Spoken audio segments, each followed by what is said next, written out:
Welcome, everybody. What we have for you today is yet another live stream with Gustavs, who has picked the topic and is prepared with slides and all kinds of stuff. And so, Gustavs, tell us what we're going to be talking about today and what you've prepared. Yeah, good evening, everyone, or good morning, or whatever it is. So I wanted to talk about rivers.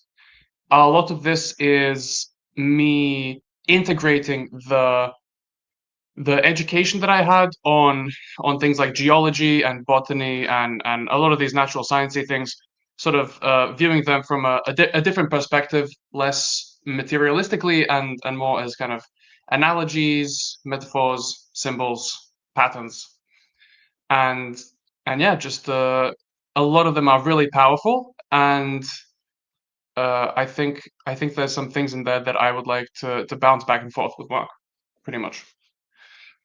Great. So, as you may have guessed, I really am hijacked by this. I knew I was going to be hijacked, but I was hijacked by this whole topic, rather delivered by Gustavs, which is fine. This is going to be wonderful.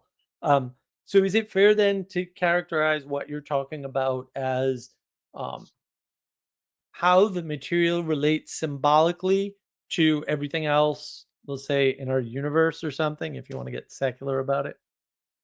Yeah, maybe at a really high level, but I think it's worth talking about it at the level that presents itself, which is as a river, right? Because I have experience with rivers. I live next to one, and I'm sure you have some experience as well. I know you've done a lot of sailing and boating, and I'm sure that's also something that you can talk about.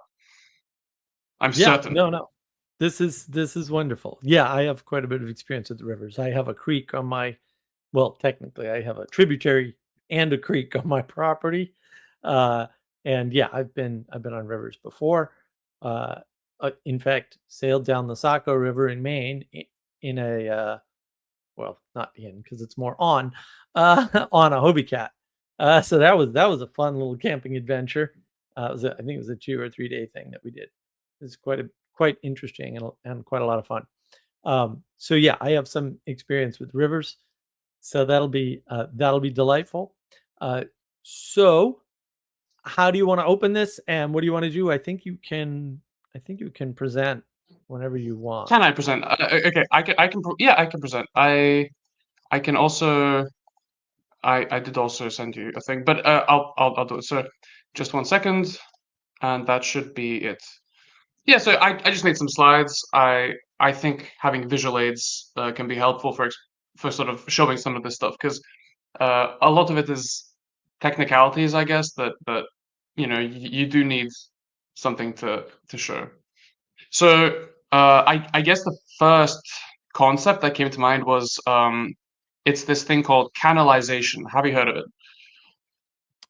No. Canalization. So it's a thing that happens across multiple domains. Actually, it happens in the formation of rivers, or at least in the theory of how rivers begin. But it also happens in, oh yeah, canalization. So it also happens in a way, slightly differently in tissues, in humans and animals and plants and things like that, where the process by which different kinds of vascular tissues. So you have the blood vessels, and plants also have their own vessels. Those also are formed by a very similar kind of pattern. Like it's a pattern. The actual things that happen, the chemicals, the biochemicals, and so on, like it's completely different, but the pattern is the same. So the idea of canalization is that it presupposes that there's this kind of homogeneous mass or something. You could think of it as you have this plain field of, I don't know, just grass or something, or you have a sandy beach that's just plain flat, and then you run some water over it, like you have a river. No, sorry, not a river. You have rain coming down. You have rain coming down, and the water just starts to flow somewhere. It has to go down. You have, and technically speaking, you definitely have somewhere to go down, because if you have dry land, it's above the ocean and water tends to go down. So you have water flowing across a flat surface, but because of chaos and things like that, the water will it will not flow homogeneously. Tiny, tiny little ripples get introduced that form these tiny little canals, which then amplify themselves. And then Mhm. what happens is that through the amplification, then you like it's the genesis of a tiny creek or trickle or something that then over time kind of gathers together more and more, and you have these little trickles also come together. They join together in larger streams and so on.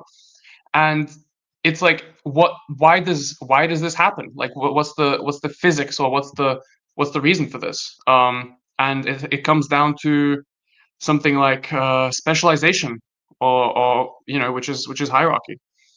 And so water moves better when it's more unified, when it's gathered together. Uh, it's more efficient moving, and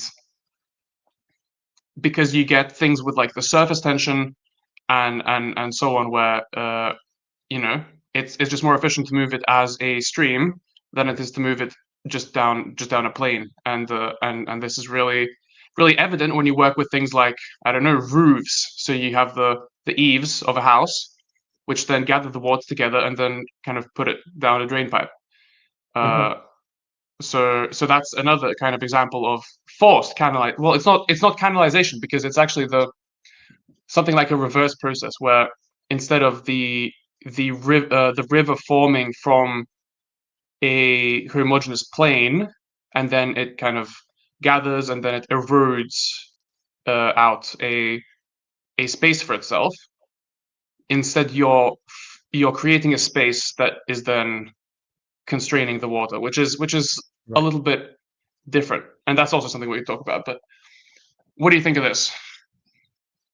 Yeah, yeah. So I mean, in the more so-called but not really philosophical circles, this would be something like autopoiesis, right? Or self-organization, or some other nonsense word that big brains make up to sound smart when they're really not very smart. And yeah, the fact that water in some ways uniquely coheres to itself, right? And water is a great example of where the sum of the parts does not describe the whole. Like, the whole is definitely greater than the sum of the parts in important ways. Water is a scale all its own, especially when it gathers together. And so the fact that water, will say, falls, right? That's gravity, right? And then it coalesces, right? And if it doesn't, it evaporates away. But if it does, it forms little rivulets, is usually what people refer to them as. And then those rivulets grow over time, and they may grow in various different ways. Right. And so um, one sort of interesting phenomena happens. Like, for example, there's a phenomena called the Oxbow Lake. Have you ever heard of Oxbow Lakes? Yeah, Yeah. Oxbow Lakes are the absolute bomb. I love them to death. I want one of my very own. You can see them sometimes if you fly over the Midwest, uh, well, over the far west of the Midwest in the United States, because they're quite a bit more visible from air. There's also a huge one here in South Carolina, in the Big Cedar Swamp, not too far from here. That the the second or third least visited national park in the United States, unfortunately. Beautiful walkway though, several miles of walkway through the swamp. But they have an oxbow lake, and what happens is, as a river runs and creates an inefficient route, right? If there's a way for the river to make that route efficient, it will. So usually what happens is there's a circular path, and then the river connects this way, and then the banks where the river used to run silt up, and that silted section becomes a lake. It used to be part of where the river flowed, and now it's a lake. So it's Hmm. called an oxbow lake. Um, and that's part of the optimization of this canalization process over time, as it scales up and up and up and up and up. And so that's a good, we'll say, large, very large scale. It's bigger than you and I, especially in time frame, right? It takes multiple generations to form an oxbow lake. That's a much bigger example of this process, as opposed to the example that you gave, which is rain, which is an excellent place to start, because you always want to start at the beginning, not at the smallest point, but at the beginning, I like starting with rain. I thought that was good. So yeah, And even rain is canalized to some extent because the right, water vapor in the air it also coalesces into clouds. And yes, sometimes you get the sheet clouds, the right, stratus yeah. clouds, Almost but all other rain times you get the clouds are, cumulus clouds, right? yeah, Which are tiny kind of points, which are also right, and canalized in a way. that the autopoiesis of clouds, if you want to talk like a ridiculous person who had too many years of school and not enough years of being outdoors, um, of clouds is particulates in the air around which the water vapor, which again, the parts of which form a greater whole somehow, um, coalesce. And then when that gets right, when that process gets too much, then you get a rain cloud. And then it falls out of the sky, disorganizes, but then reorganizes hitting the ground. And it's not entirely disorganized falling down because it forms rain droplets or sleet or snow or whatever, right? Maybe going through multiple of those phases through the atmosphere, which people don't account for, but is rather clever and interesting. And then recanalizes basically on the ground somehow. So I think that's the way to think about it in terms of cycles. Yeah, like why doesn't rain come down, or like why doesn't water come down from the sky in the form of a fine mist or something? Like why does it Right. fall as raindrops? Right. Because it's Exactly. faster. It's more efficient. It's better. Yeah. Yeah. To a large extent. Well, yeah, and there's trade-offs to that, but uh, I think this example of canalization can be really seen in terms of responsibility and things like that. So if you have a group of people and somebody starts cooking, somebody starts doing stuff in the kitchen, then they gain the responsibility as cook quite quickly, and Mm-hmm. you get this with all kinds of stuff. And so you'd better be careful about the first steps that you take because they might end up Right. being canalized, and that becomes your big role. Especially Starting. Yeah. if you perceive that there's a big need for something behind it, and you're the first one to make that first step, you will become the conduit for that eventually. Right. So that's more around the concepts of momentum and mimicry and starting points matter, right? Starting points matter a lot. They probably matter the Yep. most, actually. Not the logical system you're using. That's actually quite irrelevant. It may change the pattern, but it won't change the ending point. The starting point will change the ending point, but that's about it. And so, yeah, you have to be careful with that for sure. So, are we done with canalization? Are we on to the next slide here? Yeah, sure, we can move on. So I just wanted to give a little overview of what a so this has a bunch of small diagrams in it. So the one on the left is a aerial view of a meandering river valley. The top right is a cross section of that river valley, and the bottom right is a zoom in on the edge of a meandering river. So I think there's a whole lot of stuff you can see here. So first of all, do you know why meandering rivers meander? Because they're bored. That's why I meander. I Maybe, don't know. maybe. But like, have you ever actually thought about like why don't they go straight? Because it seems more efficient, Well, it would be doesn't more it? efficient on flat ground, but even on flat ground, they don't go straight, which is always fascinating. Exactly. So they actually meandering rivers tend to occur in parts of the world that are flat, and in parts of the world that aren't flat, rivers tend to go really straight. So the reason I was taught actually is that meandering rivers form where there's plants, where there's vegetation, Hmm. because uh, because there's this thing that happens where vegetation stabilizes the banks of a river, right? Which also matters quite a lot. You get this symbiosis between this kind of chaotic source of life and then the things that feed on it sort of constrain it a bit, and that's good to think about. But meandering rivers increase the edge length or the edge surface area of the river, which is called the riparian zone, I'm pretty sure. Mm-hmm. Um, so if you get a straight river, the riparian zone will have a shorter length, basically.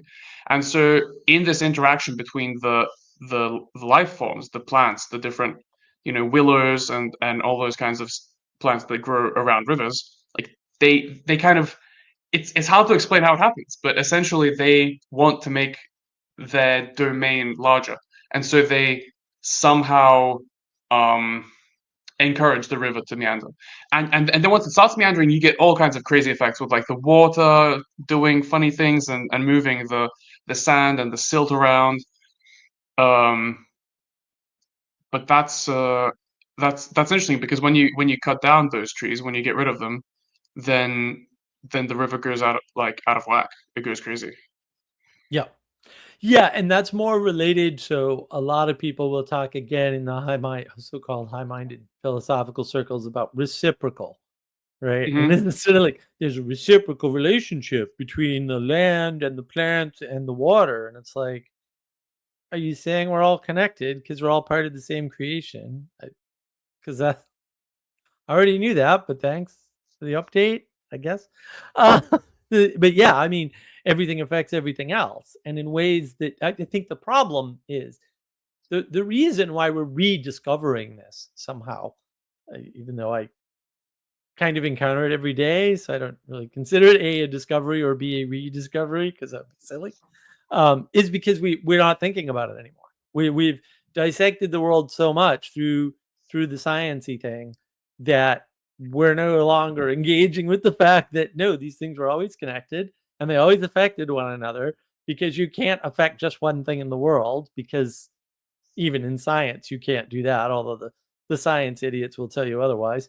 um, you can't affect just one thing. We're all connected, and so of course the vegetation affects where the river goes, and the fact that it meanders, right? The water, which we'll say is inanimate, is going to reflect to some extent the life around it because life Hmm. interacts with water and uses water and takes water away and puts water back and things like that, right? Through evaporation through the leaves. And like the Yep. entire circulatory system of a tree, it depends upon this vascular relationship between drawing the water up and having the water pulled out the leaves. And Yep. people don't realize that, but both are important. One of the reasons why it's cooler under the tree is not because of the shade. You know, and it's funny that people don't know this, but like if you have artificial shade and you have tree shade next to it, you can walk from one to the other and tell the temperature difference. And nobody thinks about that. Nobody considers that. I do it all the time. So I experience this constantly. I have two big trees over by my pole shed. My pole shed is a man made object. It is nice and cool under the pole shed in South Carolina. It is noticeably cooler under the trees, noticeably, Hmm. right? And that's because there's evaporation going on all around the tree. There's other reasons too, but the main reason, the main scientific explanation would be evaporation. That would be like I forget what they call it, but there's an outlier statistic that explains most of the effect. There's a name for that. I just don't remember what it is because I'm not a scientist, thank goodness. Um, and that its evaporation is why it's cooler in the woods, we'll say, than it is outside of the woods. It's not this That makes mere, sense. yeah, it's not the mere fact of the shade. So yeah, the fact that there's a I never relationship. noticed that, but I'll look out for it. Yeah, no, no, you should do the test. It's a fun test because you're just like, I thought I knew the world, and then you go, oh, no, I'm a Muppet. I didn't know the world at all. It's great. It just for me, these things like my whole channel is me discovering none of you people understand any of the things that I take for granted and going, how do you explain this to people? And then having to do a video. That's basically what's going on here. But hey, so all right, what is this? What does Sally Joe say? Sally Joe. Looks like it's a neo-metanoia way of knowing, and we know it's right because it's primordial and children know it.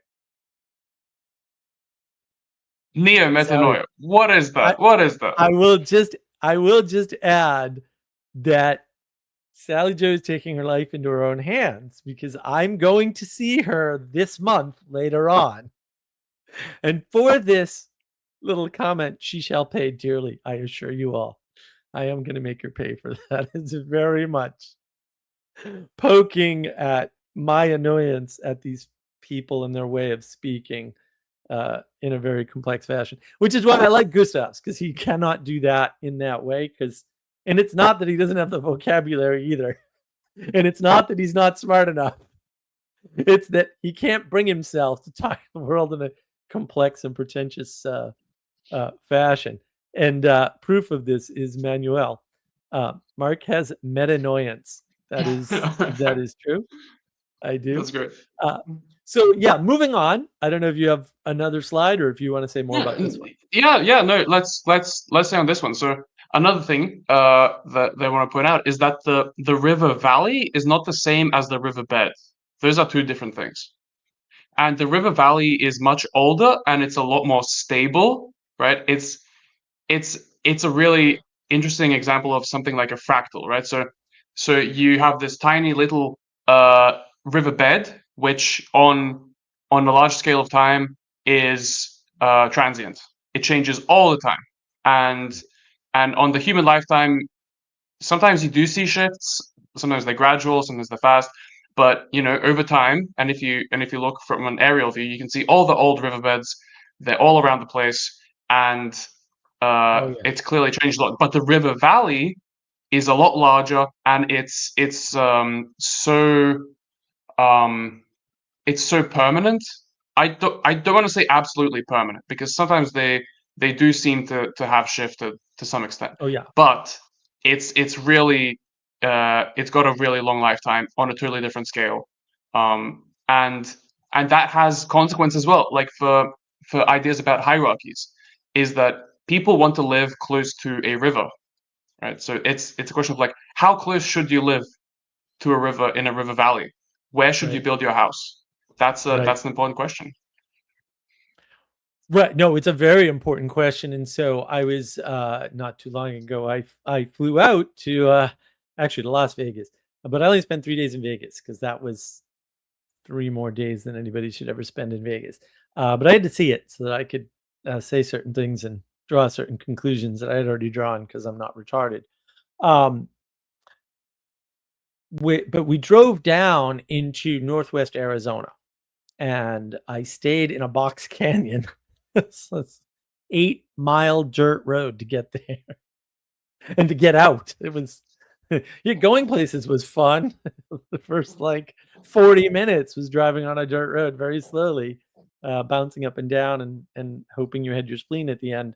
But the whole area is called the Verde Valley. It's right outside Sedona, Arizona, which is a famous place. Right? All the wealthy people are in Sedona or have places in Sedona. They're absolutely, unbelievably, breathtakingly gorgeous. Just south of the dam I showed you, Gustavs, just south of the Hoover Dam. And the interesting thing about that was when you're out in that part in the Southwest there are mesas and they sit above everything. And that's where the cliff dwellings are. So if you go to see the ancient Puebloan people, in their old rock dwellings, their cliff dwellings, because there are a few out there, that's what you see. You see these mesas, and then there's all kinds of really cool stuff. But yeah, and I didn't get to the Grand Canyon, and I'll have to do that at some point in a future visit, but it wasn't too far away. It was just, 2+ hours each way, and there was so much to see, an hour away because everything's far away. Because of that stupid dirt road. The nature, you can see where the nature of water has carved into the stone and affected the stone over time. And so, for example, in the box canyon, there's these black areas along the red canyon walls, and you're like, oh, and they're like stripes, and they're not uniform stripes. They weren't drawn by the people or anything. Um, they're from the water, and the fact that when it rains, the box canyons have waterfalls everywhere, right? But in very specific places, Mm-hmm. right? And then that gets a certain type of mold growing on it, basically, right? But then the people and where they lived is all in relation to where either the springs are, because there are springs, where the river is, or where some of the other things are, right? And that's that's really important, is to realize their relationship to the rivers, to the streams, to the tributaries, to the springs, is all based around a bunch of factors that we don't even understand, basically. But that's Mm-hmm. why Mm-hmm. they had cliff dwellings. Partly was flooding. People never Mm-hmm. talk about that. I'm like, because once you're there, you can just look and go, oh, I see why they're in the cliffs, because of flooding. Like right away. Like it's not even all right. Yeah. No one, I've Yeah. never heard anybody mention that ever. But Hmm. being in the Verde Valley, right, along some of these creeks and seeing some of I'm like, well, of course they're up here because of the flooding. And they had some lower stuff and some upper stuff. And I'm like, well, yeah, this is 100% clear. Mm-hmm. Yeah. Yeah, and it makes sense that people need a scale of time to experience that, because like I'm sure people built houses down in the river valleys maybe at some point in time, right? And especially if you move to someplace new, then you don't really Yeah. know the culture, the reasons why people do things, right? You're arrogant and you're obviously smarter than them, and you want to, right? which I say sarcastically, and then you end up getting flooded uh, Right. every so often, whereas they persist and endure. And so, Right. an example of this where you build your house is that one of my ancestors had this house, and it was built on the top of the valley. So there's this big hill right down the side of the house after the house, and then there's a river valley there, and the house would be at the top of this slope, but below the slope, close to the river, would be the little it's a basically a sauna house, like a sauna, because you want it to be next to the river. First of all, to get water, but Right. also because the thing you want to do is you want to go in there and sit in the steam, and then you want to go jump in the river, and it's this unified activity. And you don't want to be going up and down the slope because it's further away, and carrying water is difficult. So this does happen, but actually, not a couple, about 10 years ago, there was a big flooding event that happened, and actually the river valley filled up almost to the top of the slope, almost to the yeah. So it was about something like the water went up probably like 4 meters or something above, and the valley's big. So it was this huge flooding event that happens in springtime, right, when the snow melts, which is also something that happens, right? And that little house got flooded, and it had to be demolished. So, and it's cheaper to replace that tiny little wood hut than it is to replace the house. And actually, that's probably the best thing to do, is that you have this Right. tiny little house that you are aware that you'll have to get rid of it later. And this whole relationship between the changeable and this larger scale of the manifestation, um it matters, like where you place your house. So another example of this is, in my church we have a couple priests, and we're kind of anticipating that there's going to be some change in them, like somebody's going to maybe go somewhere else, and maybe somebody new is going to show up. We don't know exactly. And so, as a member of a congregation, you have you want to have a relationship to the priest, but also, do you want to have a relationship specifically with that priest, where if he Mm. moves, you have to move with him? If he has something happen to him, do you want to be severely impacted by that? Or do you want to develop a relationship with him that is good in the moment, and then and then when the riverbed shifts, when the specific priest changes, when some new guy comes in, then you can develop a relationship with that as well. And it's kind of the same thing with being in a corporate organization. Like, do you want to have a relationship specifically with your boss, like only with him, and then when he changes, then like it's a mess. Right. You need to manage multiple relationships at multiple scales. And one of the things I think a good theme and a great way to learn about this is water, ironically enough, is scale and momentum, interaction of the two. And so I have a couple of beavers. I still only have one. Apparently now I have two. And they have been wreaking havoc with the pond because they're not very bright and they're not doing the right thing by the pond. So they have dammed the overflow and the main flow of my pond. Now, the main flow of my pond is I think it's a 6-inch PVC pipe that just kind of sticks up. It's a tailwater dam, and the overflow is just level with the ground. I mean, it's way lower. There's no danger of water coming anywhere near the house because the edge of the dam is lower than the land that the house is built on. But there's an overflow, and what happened was because I couldn't get out in the winter and unblock the. I also didn't want to do it in the winter. Unblock the main thing. I just kept unblocking the overflow. Now, when I unblocked the overflow, a bunch of things happened. First of all, the water started flowing out the pond at quite the rate because they added up about 4 or 5 inches, which my pond is about an acre of water. That's a lot of water. It's actually a lot of water. 3 inches by 1 acre. That's actually quite the water flow, let me tell you. And so when I burst that open the first time, it created its own course back off. And it's not an unknown course, but it had been covered up by leaves and pine needles and dirt and bugs and sticks and all, because it's right on the edge of the woods, right on the other side of the pond is all woods. And so I had to clear that away, and so I sort of cleared it away and changed the flow a little bit, made it a little bit deeper, right? But then every time I opened it up, and at one point it was 6 inches high, so 6 inches by 1 acre of water. I don't know how much that weighs, quite a bit, I would say. It would come, flooding down. It would go through now the channel that I've built, that it's built with me, right? Because we're both involved. But then there's all these vines where I live. And so it would like stumble over the vines and do all that. And then over time, I would pull the vines up because they would get waterlogged and I'd be able to yank them out where I couldn't before.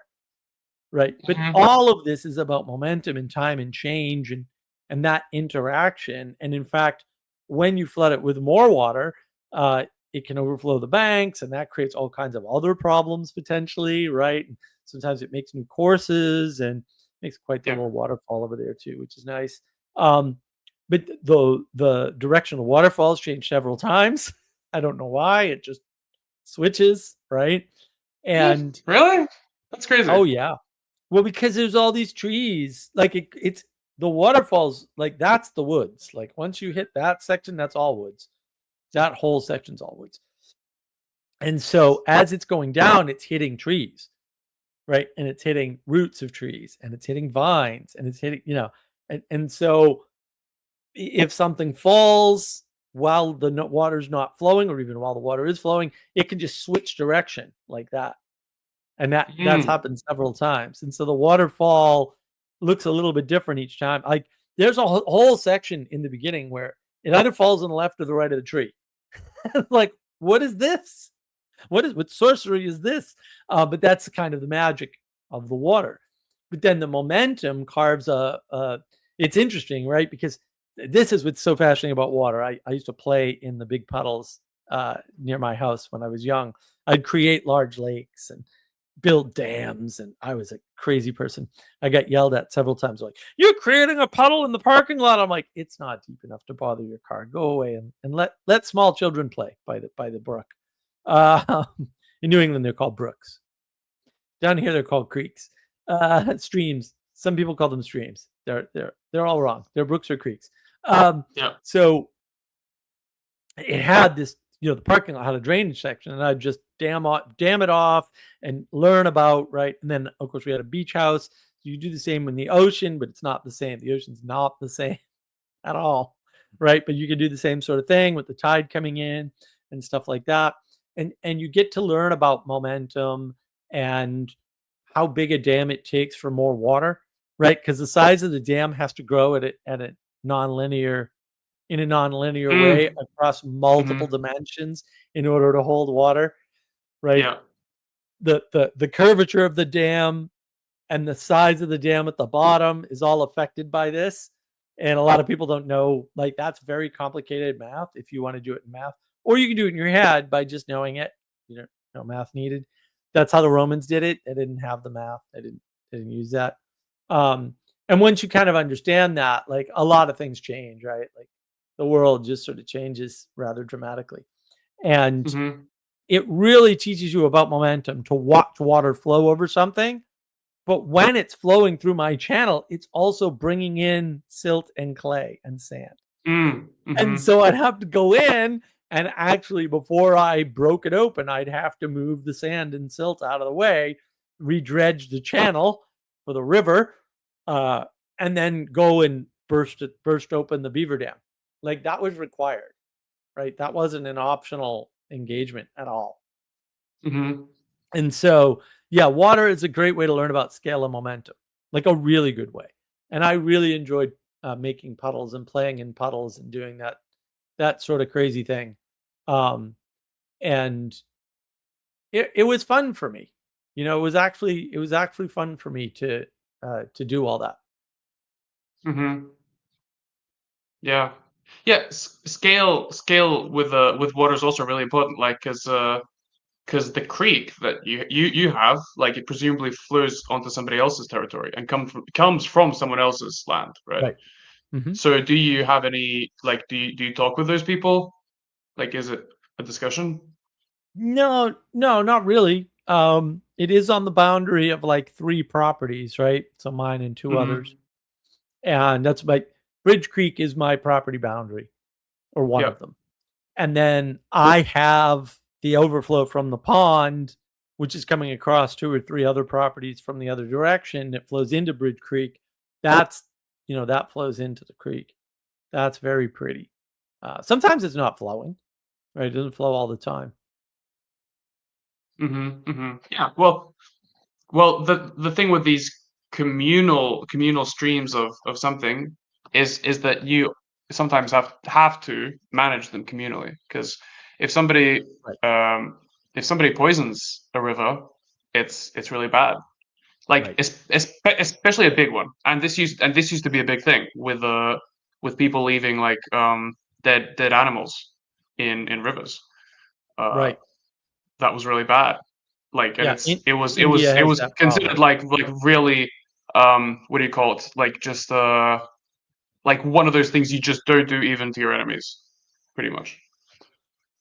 Right. Well, water pretty much everywhere, rivers in particular, are sacred, right? So even Mhm. among the Bedouin tribes, within some radius of an oasis, any oasis, there's no war, there's no fighting, there's no right. You're not allowed to draw weapons, right? People have to be able to get to the water and get to and from the water. And so, yeah, poisoning a well is considered like the most heinous act that you could possibly uh, perform. India has this problem because some of the religious groups uh, burn the bodies in the river or something, and that pollutes the river downstream quite a bit, Mhm. and that can be a problem. I mean, this is one of those things that you know, we'll say the lesser minds that are pretending to be smart, the pseudo intellectuals, will talk about in terms of the tragedy of the commons. And Mm. it's not that the tragedy of commons is wrong, it's just a useless sort of yes, with scale makes a difference. Like, Mhm. no Mhm. kidding. Mhm. When you change the scale, the rules change. That's what changes scale means. It means for the same set of actions, the rules actually change because doing the same thing doesn't have the same effect. It's a Yeah. nonlinear relationship, guys. That's what scale is. It's the Yeah. statement. It's one of the many ways you know the world is nonlinear. That's a big one. But again, Hmm. water really teaches you that, because water at a very small scale changes behavior, right? Or I should say, a very small quantity changes the scale of the behavior of water pretty quickly. And Yeah. yeah, it's useful for that. That's for sure. But I like that so over time you can see the scale of the change in the riverbed. I like that you made that point, and the idea that the river valley doesn't really change that often, although uh, the Mississippi River in the United States, the mighty Mississippi, um, that river is not supposed to be where it is, and it's going to change one way or the other. And Army Corps of Engineers be damned. And we're sort of running into that. I guess the city of New Orleans is like really sinking fast nowadays, because they've been trying to keep it not sinking for too long. And also their understanding of hydrology is lacking. And so the things they've been doing have been making it Hmm. worse. Although I would argue, it doesn't really matter what you do. When it's time for the river to move, the river going to move. And that all your human endeavor is not going. It might work for a while. The Mississippi, if I remember correctly, it has for 30 years been supposed to be using its alternative path, which is roughly through New Orleans, and it's not Hmm. hasn't done that yet. And it will, though. Don't worry. Hmm. You Okay. can't keep Well, it that way forever. thoughts and prayers. Then I suppose are the way to go. With New Orleans. Yeah. So are we done with this particular slide? No, no, definitely not. Definitely not. Oh, So okay. another thing I want to talk about is about the levee, which is this tiny Mm, little wall, a little thing around the edge of a river. So uh, how how does the levee function? Well, first of all, it's a kind of small scale um, constraint on the riverbed specifically. Like if you don't have a levee, then the river just erodes really weirdly and it'll overflow all the time with the tiniest change. So there's this constraint, there's this loyalty to the riverbed, which isn't that big, but there is some loyalty to it. And the levee mhm, gets built mhm. up by silt getting um, by variations in the river. So the river kind of it tries to escape a little bit, but it gets kind of boxed back in. So with this small variation of the river level, um, it pushes silt and sand to the side a little bit more and more and more and more, and then eventually the levee gets built up. So that's an example of how just behaviors and how people learn to do things and ways of doing stuff. You figure out the boundaries by pushing them at them or like encountering them slightly weakly, and then they reinforce themselves, and everyone settles into a state of um what would you call it, a state of peace for the time being. There's like a transient peace which Right. may change. Habits may change, the manners may change with time, the way things are done Mhm. may change, protocols and so on may be made more efficient in the future, like the riverbed may change its direction, but the levee is there, and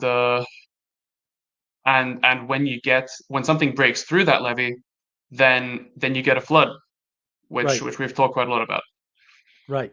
Right. So the levee is a constraint at the fractal layer of analysis of the riverbed, not the river Exactly. valley, right? Yeah. And that every riverbed that's stable, not during the transition phase between riverbeds, but every stable riverbed will have a levee. I think one common confusion for a lot of people is levees can be natural or artificial, but levees, Hmm. there are natural levees. And so when you hear an excellent song like When the Levee Breaks by Led Zeppelin, because all Led Zeppelin songs are excellent, with the perhaps exception of two mediocre songs that I don't particularly care for. Um, the levee is the symbol of the flood. Right? The levee breaking is the levee doesn't break, right? It's still there, right? And yet it does, right? Because it breaks in terms of its telos, or its final cause, its function, right? The function of the levee is to hold the river within the banks, right? And it is we'll call it an extraordinary feature of the river bank, right? That prevents the river from constrains the river, prevents through constraint the river from flooding the surrounding territory, and that's that's but that's the smallest layer that we're talking about, the layer of the river. Everything kind of scales up, right? And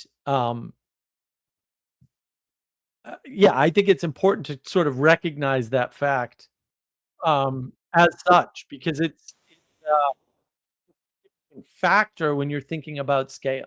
Is what scale are actually, we'll say, operating at. And we'll just ignore Ixnay. When the River Breaks was a Lead Belly song first. Led Zeppelin did nothing but steal music from other people. Okay, let's not get into that.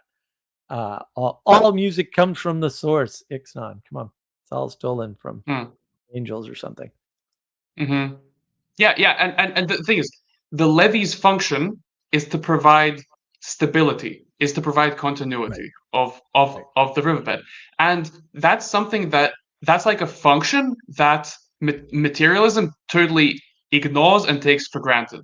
Like it just doesn't see it, and it doesn't appreciate the levee, and so it's removing them. Right. Because it's like such a second, it's like a second order thing. It's like, the function of the river is, I don't know, to provide us with water, or to be like a conduit, or we just assume that the river's there or something. And then the function of the levee is like the second order thing. It's like, why is stability good? What is stability? It's abstract. It's like you don't have the symbolism or the poetic tools to understand it, and so. It's just not appreciated, and I don't know. I did rowing for a bit while I was in England, and the river there had like people had boathouses. The university had boathouses, and they would be, I don't know, hundreds of years old, maybe not hundreds, but at least 100. And so they're very invested in those because property prices and land prices, and they have all sorts of artificial stuff just to keep the boathouse next to the river and keep the river next to the boathouse. That's really important for that place, and that's a place where people live, and they're affluent people, and they care about it, and their needs must be met to some extent. That's important that they have that stability and continuity, and so not everywhere is it worth stabilizing the river like that. Like there's places where in the middle of Siberia, nobody will notice ever. But there's places where if the river moves by 2 meters one direction or the other, to the left or right, it'll some building worth like a trillion whatever disappears, and that's a problem. Right.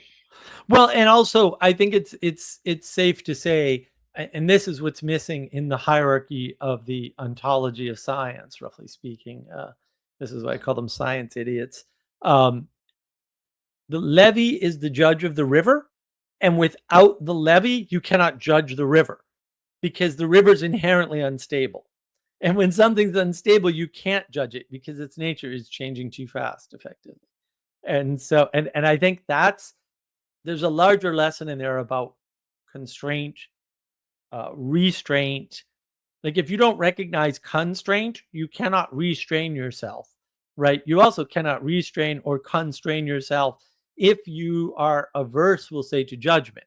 And that to me is related directly to hedonism. So a river without a levee is a hedonistic river because there's nothing to judge the river by, and there's nothing judging the river.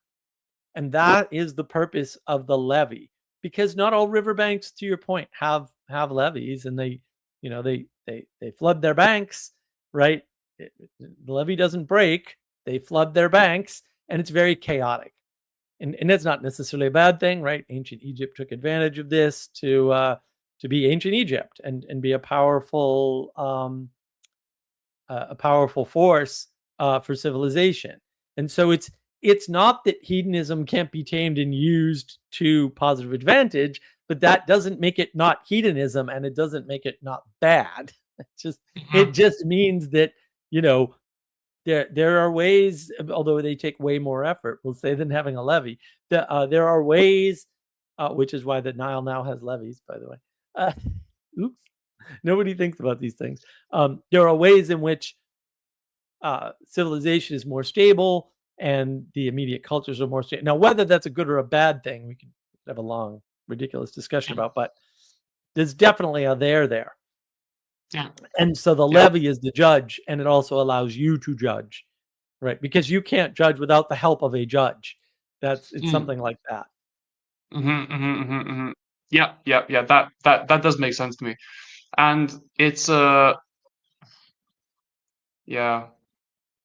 That makes sense. That's really useful.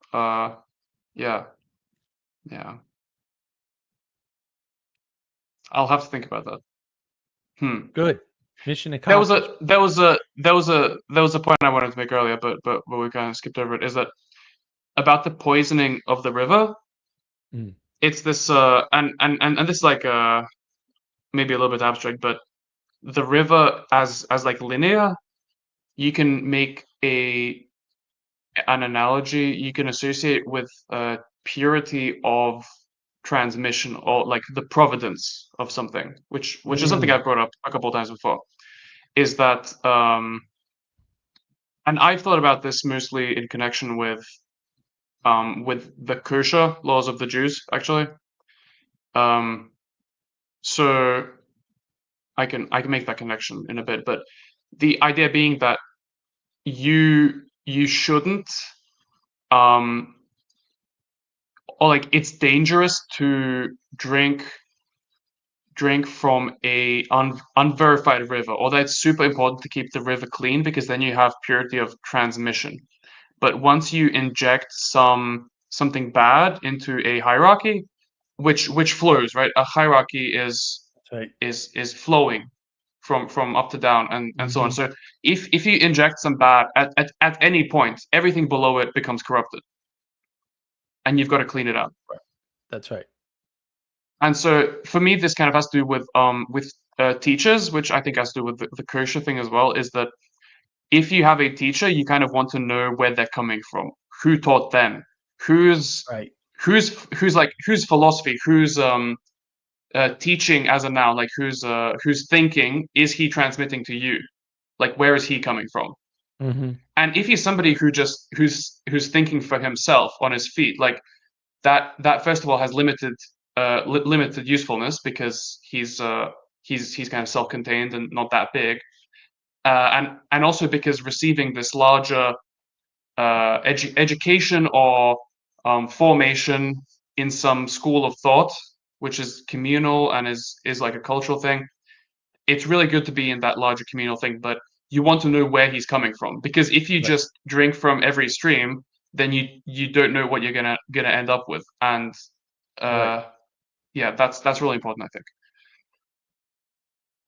Yeah, I agree, and I think the idea of lineage and, we'll say, linear thinking has been corrupted by mathematics, where that's associated with a line, and a line is this straight point-to-point relationship.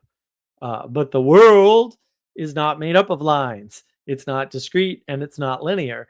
Although those things are useful tools, like I get that, that's not the world. The world is meandering, just like our river. Like rivers reflect our path more accurately than any mathematical model ever could. Rivers and trees just show everything. And things that aren't natural, that are man-made, cannot do that ever. With an accuracy and precision that matters at a scale we care about. So it might be able to do it for an individual from the perspective of an external individual, but that's it. That's psychology, but psychology is very individualistic. It's one individual helping one other individual. And those tools kind of almost sort of work, although not very well and not for very long. They never tell you that. Peterson does. Vervaeke mentions it, but the rest of them never tell you that. And so that linear and discrete way of approaching the world just doesn't last very long. It just doesn't Mm-hmm. work for very long. It works. It can work with great accuracy and precision for a short period of time in the hands of well-trained experts, we'll say. But after that, and what does well-trained mean? Well, it just turns out that the best psychologists are people who are good at interpersonal relations, which are Mm-hmm. meandering, not linear. So the fact they have linear Mm. tools is a side effect and not a cause. Hmm.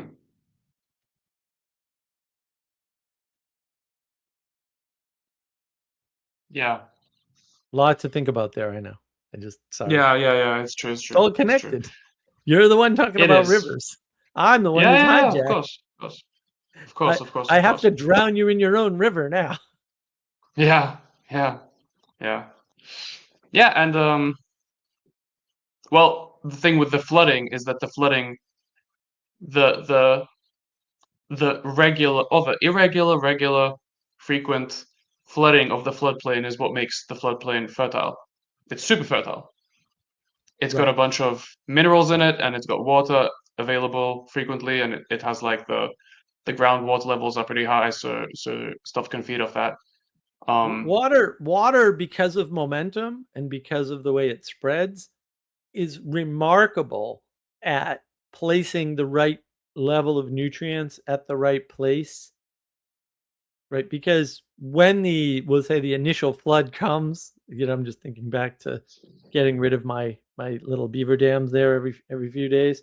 When that mhm, initial flood comes, it's carrying with it things that normally aren't there, mhm, right? And so those things are getting carried away over the banks, right?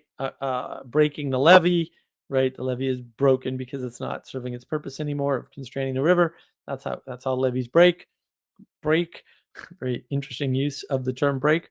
And then yeah, that is spreading those extra things that have been stirred up by the scale of the water changing as a result of the flood, right? And what's the normal scale of the water? Look at the levee, dummy. That'll tell you mhm, the yeah, normal scale of the water. Okay. Well, when you run over the levee and you flood the land, what happens? A new set of momentum happens, and that momentum happens to carry more silt with it per square per volume of water than would be carried within the levee, right? And mhm, then that different compensation, we'll say, gets spread out, and then maybe that volume relationship changes, right? That's possible. Uh, but that stuff gets distributed in such a way that it's advantageous for nature, which is very mysterious, really. Like, you're not going to use science and figure out why that would be. Like, why would that distribution, because it's a mathematical distribution at some level, why would that just happen to make the land fertile? That's a little weird. It's almost like the world was intelligently designed by a thoughtful creator who knew what the hell he was doing when he designed the simulation. Did you notice there's no difference between those two theses whatsoever?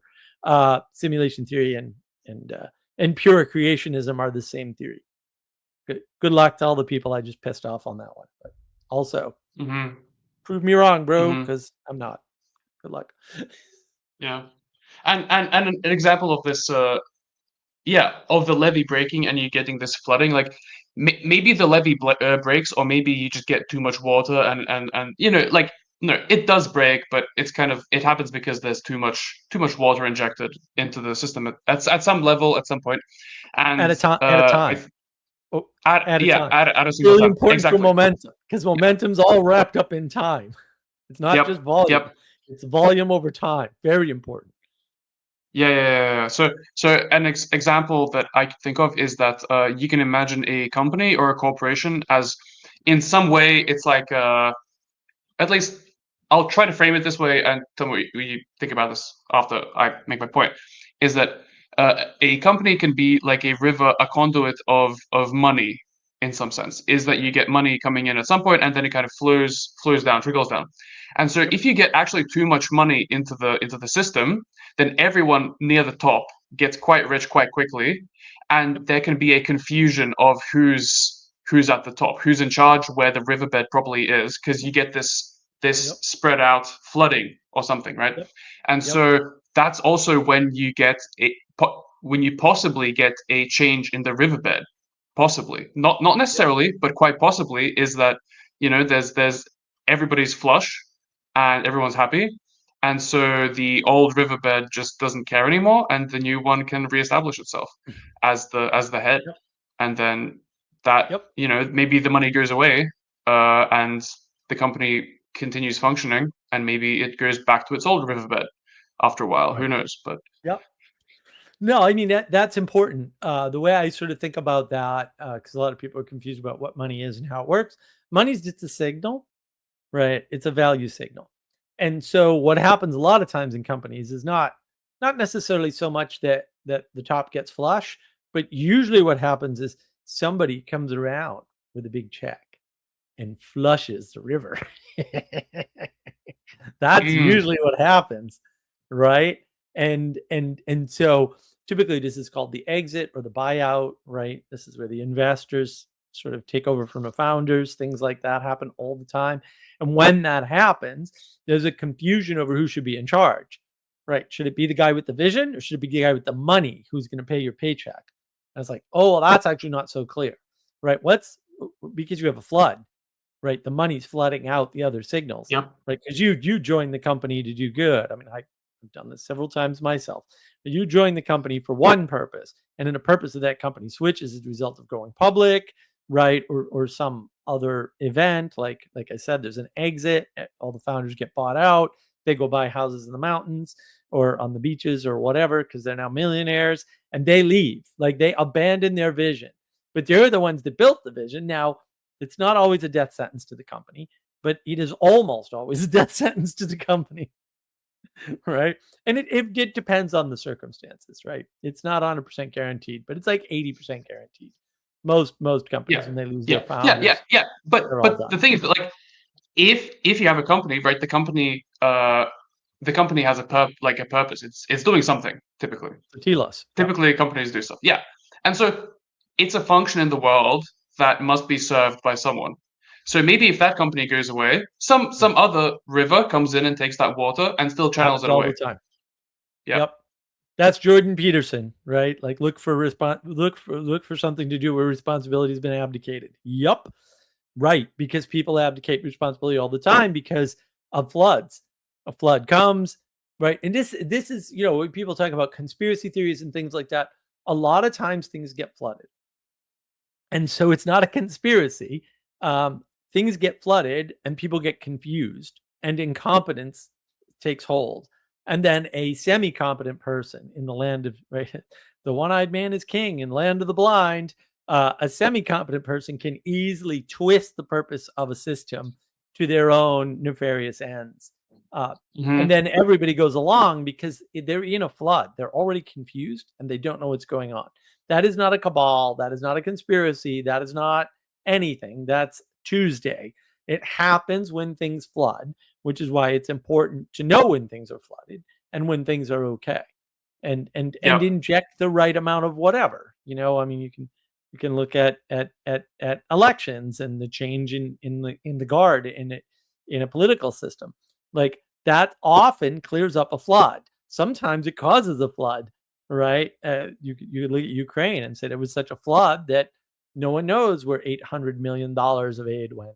No one knows. It's gone now. It didn't go to the war. We know that. We know where it didn't go, right? But we don't know where it went. Why? Because it was a flood. There was a flood of money. There was a political flood, right? The country, the quote country, if it ever was a country, had already collapsed and no one noticed. And then you get this clown trying to run things and he sucks. But I mean, he's got a purpose. His purpose is to, do what Ukraine Yep. had been doing, Yep. which is Yep. steal a lot of money. And so a lot of money got stolen. No one should be surprised. And yet Well, everyone's sort of well, shocked. well. In a flood, a river is more like a lake, and water Yeah. disappears from lakes by evaporation. It just evaporates. It's not efficiently channeled away. Right. Right. It evaporates or it soaks into the ground or it just overwhelms everything for a while and then everything starts to reappear over time. Right. and that's what's happened. Like, oh, you have minerals? We need minerals. Let's do a deal. We're trying to get rid of China. Let's do a deal. Oh, okay, right. So that's the subsidence of the flood of money, shutting off the money flow, subsides the flood of money. People can now focus on the mineral rights, which restores the money within a levy. We want minerals. We'll give you some money. Oh, okay, and stabilize your country at the same time. Oh, well, that's not a bad deal, right? We should have done that in the beginning instead of doing it the way we did it, right, with the flood of money. And so, yeah, I mean, the river analogy works perfectly there. Yeah, so if you want to, so let's say there's a drought at the delta, or like there's a detected deficiency of water. Like there should be more water at the delta of a river. So what options would you say humans have, or like not humans, but what options are there to increase that amount of water? So you can add more water to the what do you call it, the head of the The river. head. Yeah. Yeah. Yeah, or you Or can form the river differently, right? If it's slow and meandering because it's wide at one point, you can constrict the flow. So constricting the flow, especially upriver, increases the flow along the whole river all the way down, generally speaking, right? As a rule. But you have to play with water to know all this. So momentum's yeah. important. Momentum has so many dimensions, it's hard to talk about it. Water in particular has so many like people don't understand dimension. You really won't understand dimensionality unless you understand the flow of water. Like, for real, like it's real. I mean, you can learn about it on the ocean, we'll say, but it's way easier to learn about it on a river or with a stream or something like that because the speed, which is uh, is regulated by the constraint by the banks in this case, or the the ultimate constraint of the levy. Those two can be different, by the way. That speed has a non-linear, non-discrete effect further down, and that effect can change. And so, speeding up the top of the river under certain circumstances can actually slow down everything at the delta if there's a pool, because what happens is if you speed it up here and there's a pool, the pool can grow larger under certain circumstances, right? Because Hmm. there's still this reciprocal relationship between the river and the land. And so Yeah. you can't look at one part of the river and infer what's going to happen in the rest of the river for the most part. Um, Yep. Yep. you Yep. can do that Well, with canals.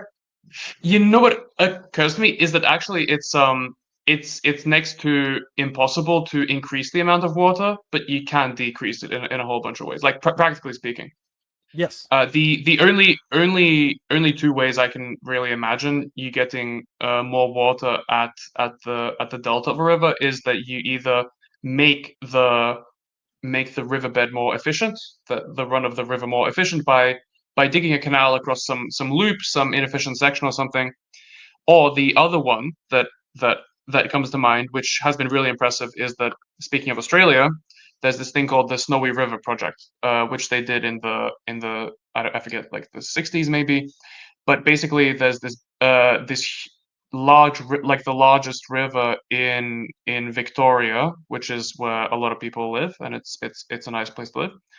Is the Murray River, and it's really old. It's geologically super ancient, and uh, it has a ton of farms around it because it's in this wide valley, and people want to farm over there. But because of Australia is a dry place, uh, it it tends to dry out, and people were building what do you call them? Not canals, but the ones that irrigation canals.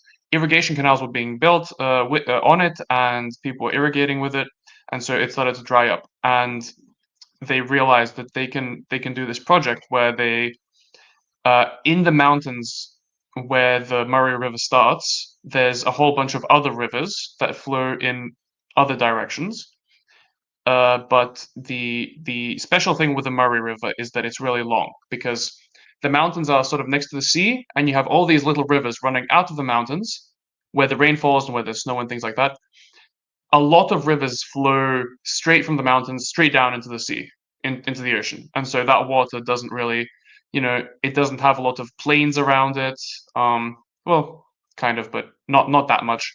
Whereas the Murray River collects all of the rivers that go away away from the sea, and then it kind of loops around and goes back. So what they did was they built this huge dam on this river in the mountains for a river that was going to go straight into the sea and not be used for agricultural human purposes, for cultural purposes. And Right. then they built this pipe that went through a mountain, and so essentially they moved this river that all this water that was going to go straight into the sea, they kind of moved it across a mountain, and so it gets moved to the other side of the mountain, which is super impressive. But it's also a kind of national mega project, and it increased the amount of water in the Murray River system by quite a lot. So that's the other option I can see of how to increase water in a river, but it's very involved. It's only recently become possible with you know human human engineering, and it was never a thing. So that's also something to think about, is that once you're given a source of something, you can only build it out to a certain level, and after that, it's just not possible. Like there's no more stuff to feed off of. Right. Right. I mean, you could, so in this example, for example, you could make some oxbow lakes out of it, and that would increase the Mm-hmm. river flow at the delta, but it would sacrifice a bunch of water Mm. in part of the river valley. Yeah. Right. Which, may or may not be okay. Depends on what's happening. Mm-hmm. But also water begets water. There's this whole evaporative cycle. It turns out, no one knows this. It turns out that there's an evaporative cycle, and it happens at multiple fractal layers. And so there's an evaporative cycle that's more immediate, that actually affects the scale of the human. And this is also wrapped up in why trees keep things cool and man-made shade objects do not, by the way. But there's this natural evaporative cycle that happens. And this natural evaporative cycle is a so-called virtuous cycle or reciprocal. And so what that means is that you can, because it's been done, take a desert, and if you add grass, even artificial grass, to a desert, you can make it not a desert anymore. Because collecting the dew and the little rain that falls and the moisture in the air with things that look like grass leaves and act roughly like grass leaves, even artificial plastic ones, will increase the amount of water in the area. And that small increase in water actually creates this so-called virtuous cycle, a reciprocal relationship. And so the amount of water overall increases by some nonlinear measure, and the desert vanishes, and the sand doesn't move anymore, and the ground is Mm-hmm. revealed, and the whole 9 yards. It's really wild to watch. I'm always stunned that the Saudis aren't doing this at a very large scale outside Dubai, but apparently they Mm. have no interest. So they have all the money in Mm-hmm. the Mm-hmm. world. They could very easily do this project. Mm. Yeah, I didn't know that. What I know is that the Saudis were what was it, the biggest or the second biggest exporter of wheat for about 20 years, because they pumped water from the aquifers and they had these huge wheat fields, and like they were making serious amounts of I don't know if money. I mean, they have money, but they were exporting a ton of wheat, massive, massive, Yeah, massive, and then interesting. they pumped out all the water, and they had to go deeper and deeper to get it, and so Oops. now they have no more water in the aquifers. But they made a bunch of money from it. So was it worth it? I don't know. That's up to them. I probably wouldn't have done that, but They make so much more money on oil. There's no point. There's yeah, literally that's no point. just pure greed. Pure greed, I would say. Well, no, I mean, I don't think it was greed at all. I think they thought that they could sustain it, and Hmm. everyone's retarded. I mean, one of the best points that Peterson ever made, that everybody misses, is, and he slips it in somewhere in Maps of Meaning, I can look it up because I have maps of meaning in my AI. Uh, but he actually mentions this. Like, you can't sit there and blame, the industrialists of the 1800s or something for overfishing, for example, or over whaling or any of that stuff. And the reason why is very simple. The scientists told them they could not exhaust the resources. They told them that. This is written down. This is independently verifiable by you if you're not lazy and you're willing to do the research. Like, the scientists said, you'll never wipe out all the cod off of New England. They said that. You'll never cut down enough trees to make a difference to the forests.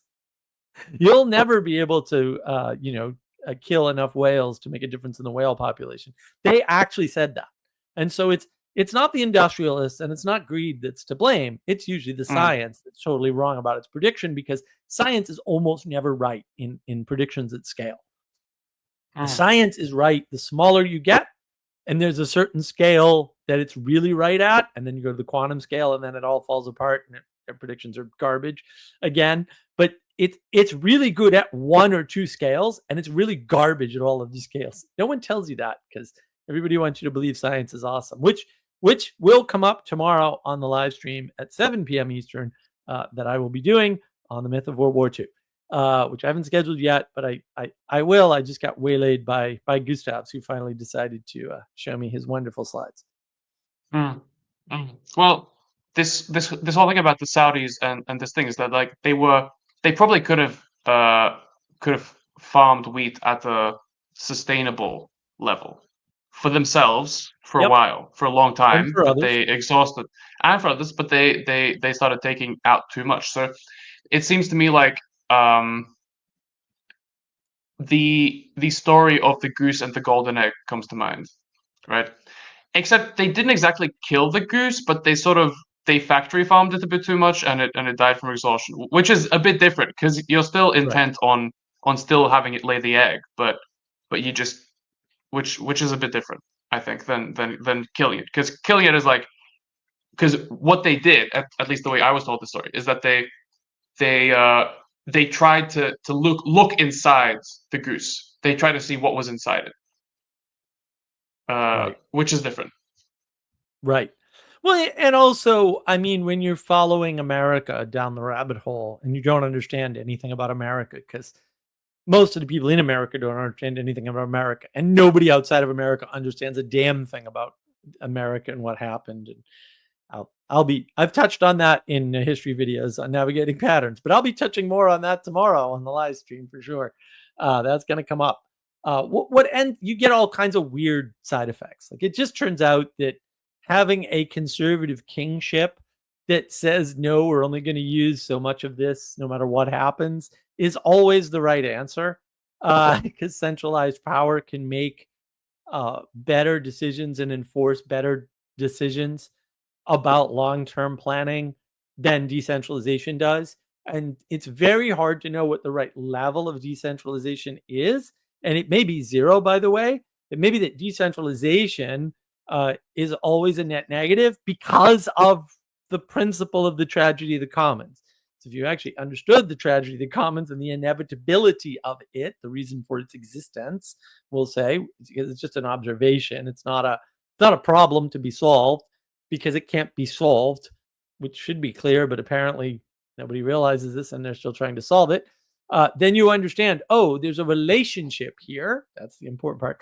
There's a relationship here between the idea of centralization and the problem of what to do with the things that aren't centralizable in a controlled enough way. And the real answer, the old answer, was when you find talent, you bring it up to the top. And that's an imperfect answer. But you know what? The alternative is also an imperfect answer, just in a different and possibly more destructive way. We have a map. I love maps. Yeah, we have a map. I just wanted to show Africa, which we're not that well acquainted with Africa, so we can have a little bit of a fresh look at rivers or something. Because when you talk about Europe or America, then it's too close to home to be able to see a lot of things. So Too personal. um, Forest. too personal. That's you miss the forest for the trees because you're too in the trees. I agree. So the continent of Africa is an excellent. I like this contrast. This is an excellent contrast. So what we have is, yes, the continent of Africa. We have a couple of lines on it. So the lines are the rivers, and then you have these zones of color, and the color is the rainfall. So how much rainfall you get, and so you can very clearly see that it's highly differentiated. It has a lot of contrast. You have the desert in the north part, and then you have the rainforests in the middle, and then you have all these other little interesting things happening all around. But it's really interesting how, for example, the Nile, there's a lot of inefficiency there if you think about it. In some ways, in some ways. So first of all, why doesn't the Nile, when it goes out of Ethiopia, why doesn't it go straight to the Red Sea? I don't Right. know. I think it's quite old. I think it's quite an old river, so it's had some established valley, right? Which possibly and even likely is older than the Red Sea, which is one of these valleys, these rift valleys that have opened up over millions and millions of years. But it's probably older than that, right? First of all, um, could we reroute it? Like, why would we reroute it? Like, what's the value in that? So so what would we gain from it, and what would we lose? Like, what would the world lose? What would Right. be the material resources gained and lost? So I would say that you could gain that. There's probably some really cool cliff that you could run the Nile down, that you could build a huge hydropower station on. That would be Yep. amazing. I would love to Yep. do that. Yep. It would be Yep. fun, but I probably shouldn't. Well, right, and ironically, that's the area of the world where A, you don't need any power, and B, solar actually makes sense, and Hmm. C, even with that, it doesn't work. Cut it out. The three, is it three? Or there are four solar plants over there that are basically not working out. But yeah, solar doesn't work, guys, at any scale. Sorry, hate to break it to you. Uh, Uh, it's not working out. Mostly because of the power transport costs, but also because running things where there's sunlight anywhere, even not in a quote desert, there's a lot of dust, and it's mm, not good for solar. So mirror passive solar or mirror active water heating solar. Not good. Not good. hmm It just doesn't work. hmm It doesn't work in the it doesn't work in Nevada, and it doesn't work in the African countries in the desert either. mm. Sorry, Yeah, hate to break yeah. it to you. But what is gained by the Nile being where it is it's this really impressive thing. The Nile is super impressive and Yeah. powerful. Egypt is powerful, and Right. it's super fertile. And the Nile being in this sort of not paradoxical, but just it's kind of unnatural. The Nile is unnatural. Egypt is in some way unnatural. You have all Yes. this water in the middle of just the like dry, super hot, sunny part of the world. And that contrast is what that synthesis of these two different elements is just very potent. Right. And it supports all of these people in an otherwise unsupportable land. And it stabilized those people in a way that its neighbors to both sides were never stabilized. Hmm. Um, and look, I mean, we can go back far enough and say, well, there's Timbuktu, and yeah, sure, absolutely, right. And the desertification of Africa continues to increase. Last time I checked, and that sucks. But also, like Egypt is so mighty, everybody knows about Egypt. Every subsequent culture is affected by Egypt, and all the other cultures live in the shadow of Egypt to a degree that really you can't actually appreciate. But just the fact that pretty much everywhere around the world, everybody knows about Egypt or knows something about Egypt should tell you all you need to know. Uh, and to the extent that you can say, Greece, Rome, and Jerusalem, uh, Egypt is underneath and behind and already impacted all three of those, right? And so it's a juggernaut, and it is that in a way unnatural and yet natural, right? Because it's a natural phenomena organizing the principles of that place in a way that they would not be organized without it. And it just happens to be a river. But a river is an organizing principle, an autopoietic thing, as we discussed in the beginning of the Yep. slideshow. Well, to some degree, autopoietic, because a lot of these rivers, or at least the structure of them, has been predetermined by other factors. So I don't know that much about the Nile, but for example, the Rhine, the course of the Rhine has been determined by a rift valley that has been slowly opening up in Europe. So it's not like the Rhine, autopoetically assembled into something. Right. It had this valley opened up, and the water flowed down into the valley which preceded it in some way. Right.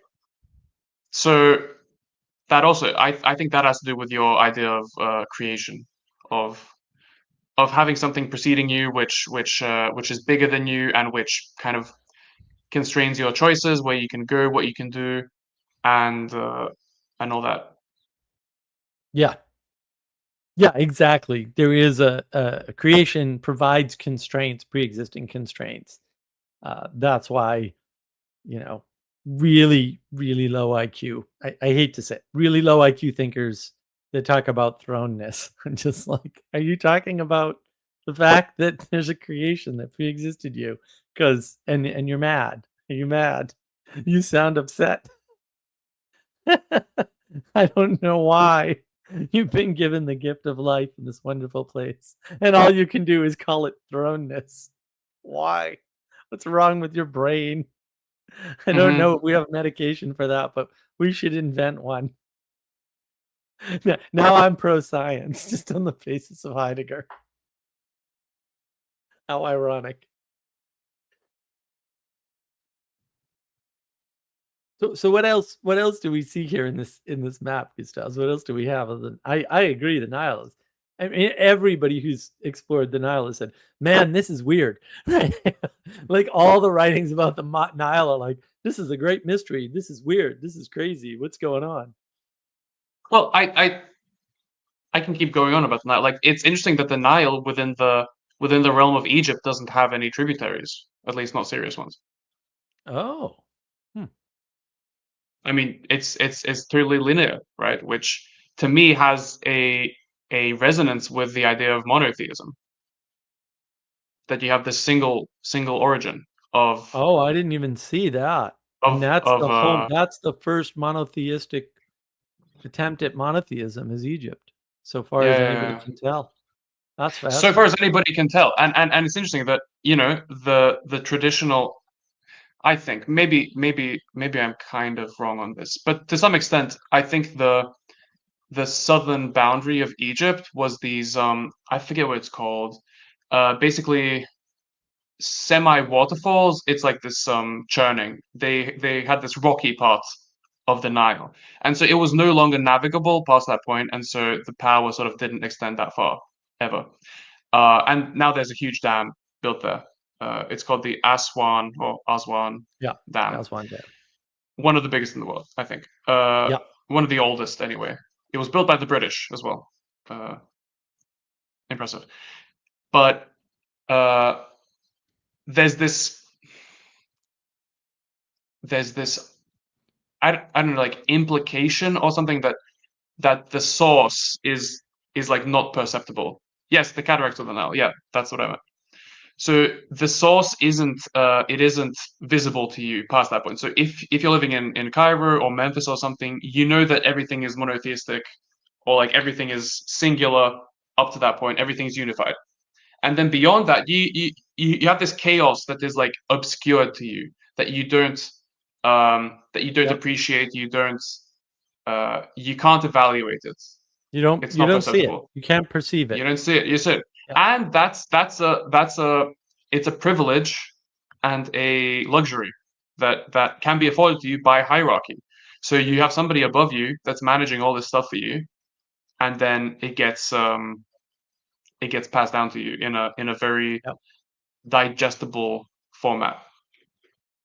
Yeah, and that fractally scales all the way up and down, right? So the river is provided from your perspective to you because all rivers pretty much predate you, right? And then you benefit from that. That's a gift, we'll say, from the ineffable creator of the universe or something. Uh, and then and then if you can appreciate that, if you can accept that gratitude or grace or whatever you want to call it, maybe a little bit of both, then you can utilize that to your, to your advantage. But if you can't, because I don't want to skip Ludwig York's comment here, because he's referring to Heidegger, is German. If you can't, you end up German. Germans trying to be philosophers are like Italians trying to make trains run on time. Spoiler, they can't. Uh, my simultaneous dislike of Germans and French, by the way, so-called philosophers, because they're definitely not, by any reasonable definition, is shared, and therefore will be highlighted. But yeah, when you start to quote philosophize about this stuff or figure it out or remove the mystery, right, to have the knowledge, because we're living in the age of gnosis where people are trying to have the knowledge. You have knowledge by materializing it. You materialize knowledge through propositions. These propositions are spoken or written or both. And so you want to have the knowledge. But having the knowledge means necessarily removing the mystery. And because my argument is you can't actually remove the mystery. Good luck. That's what quantum physics taught us if we just learn the lesson. But apparently some people are dumb. That's almost all of them. And just accepted the wonder that is creation, then we wouldn't feel thrown into this world, which is a stupid way to talk. It's the dumbest way to talk. I can't believe anybody still talks that. Like, did you not? Really? But the river sort of should teach us that, right? There's a fractal way in which the magic miracle of the mystery of the Nile creating this great civilization that outlasts everything else by a ridiculous time frame, and is the only bridge to the past that we have really, is Egypt, and then also perpetuates a lifestyle that is otherwise unknown and unheard of and unreasonable. I mean, they invented the steam engine. They couldn't use it because they had too many people, but no need for a steam engine. But like they had a steam engine, so I don't know.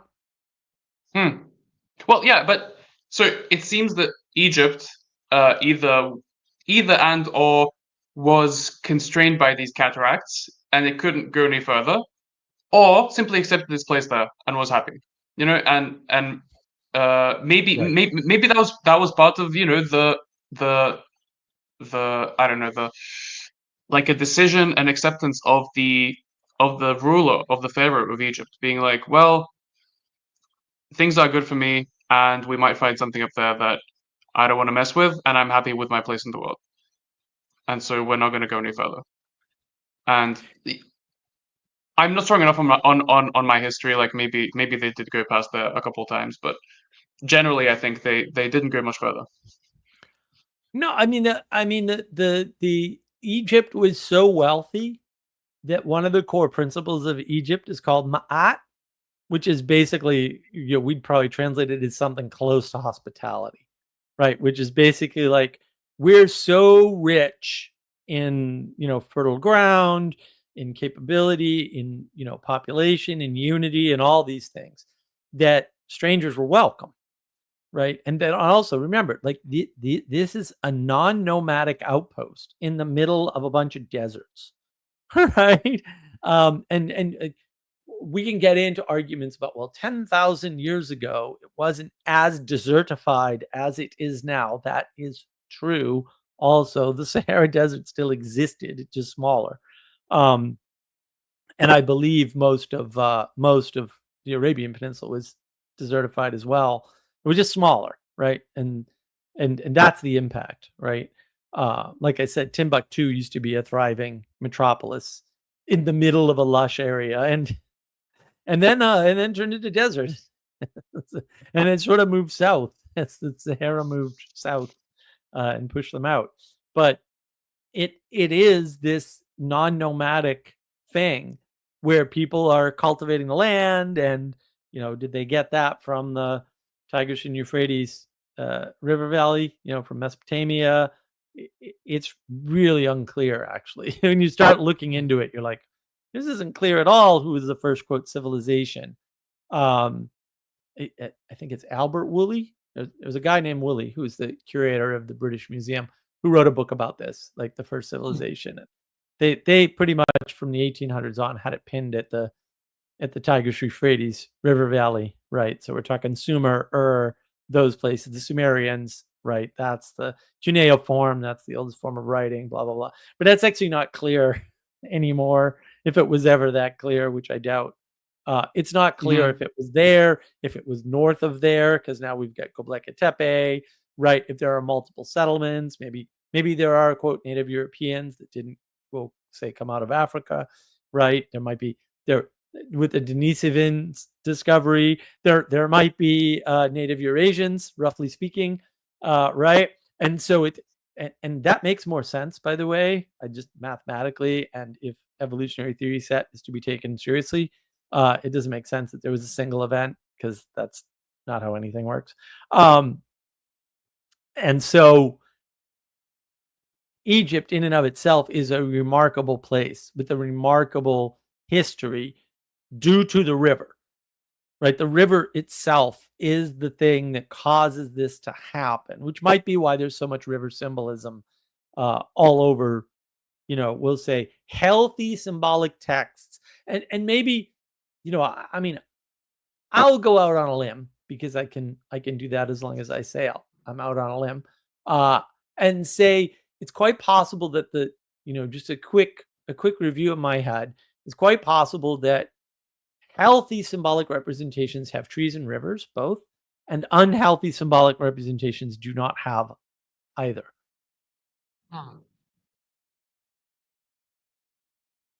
I'd have to actually go into the research, but I'm not unfamiliar with this set of topics. Let me just put it that way. I'm also not ready to put my cards on the table fully, but also this is not something I am unfamiliar with by any means. Symbolism is not an unknown topic to me that I have only recently studied. Let me put it that way.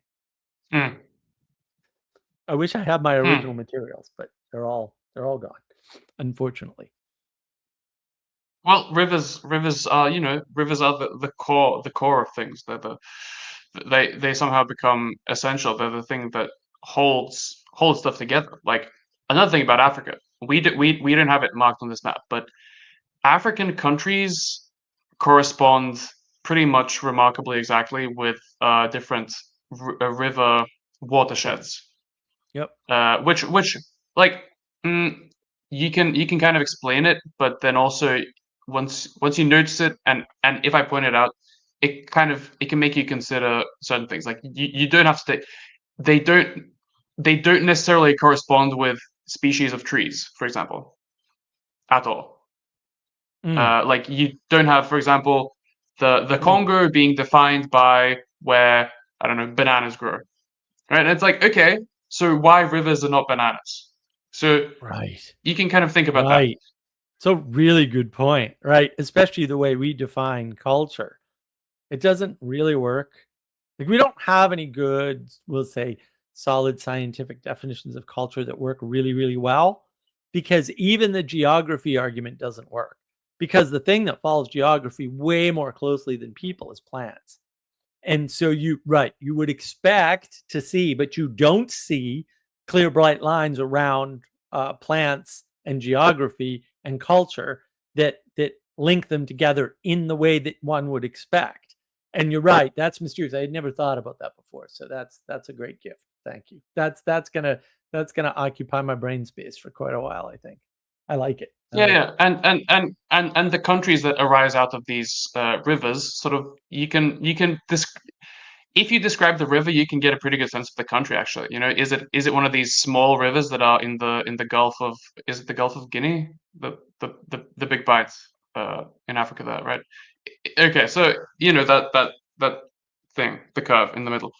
So it has a lot of little rivers in the north part that has like what's it called, the Ivory Coast and the Gold Coast Mm. and all of those Yep. different Yep. little countries, and then you have the Guinea and Guinea-Bissau in the west there, and then you have these large countries of Nigeria and the Congo, which correspond to large rivers. The Congo and Mhm. the Niger River are really big rivers, and they're Right. larger and they're powerful.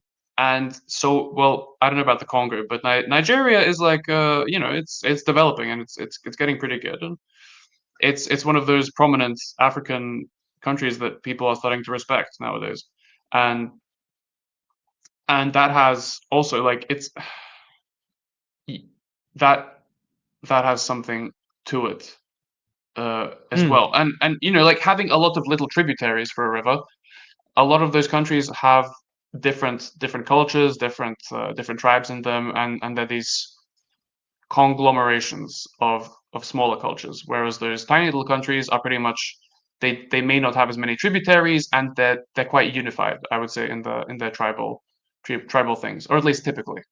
Um, so yeah, that's something to notice.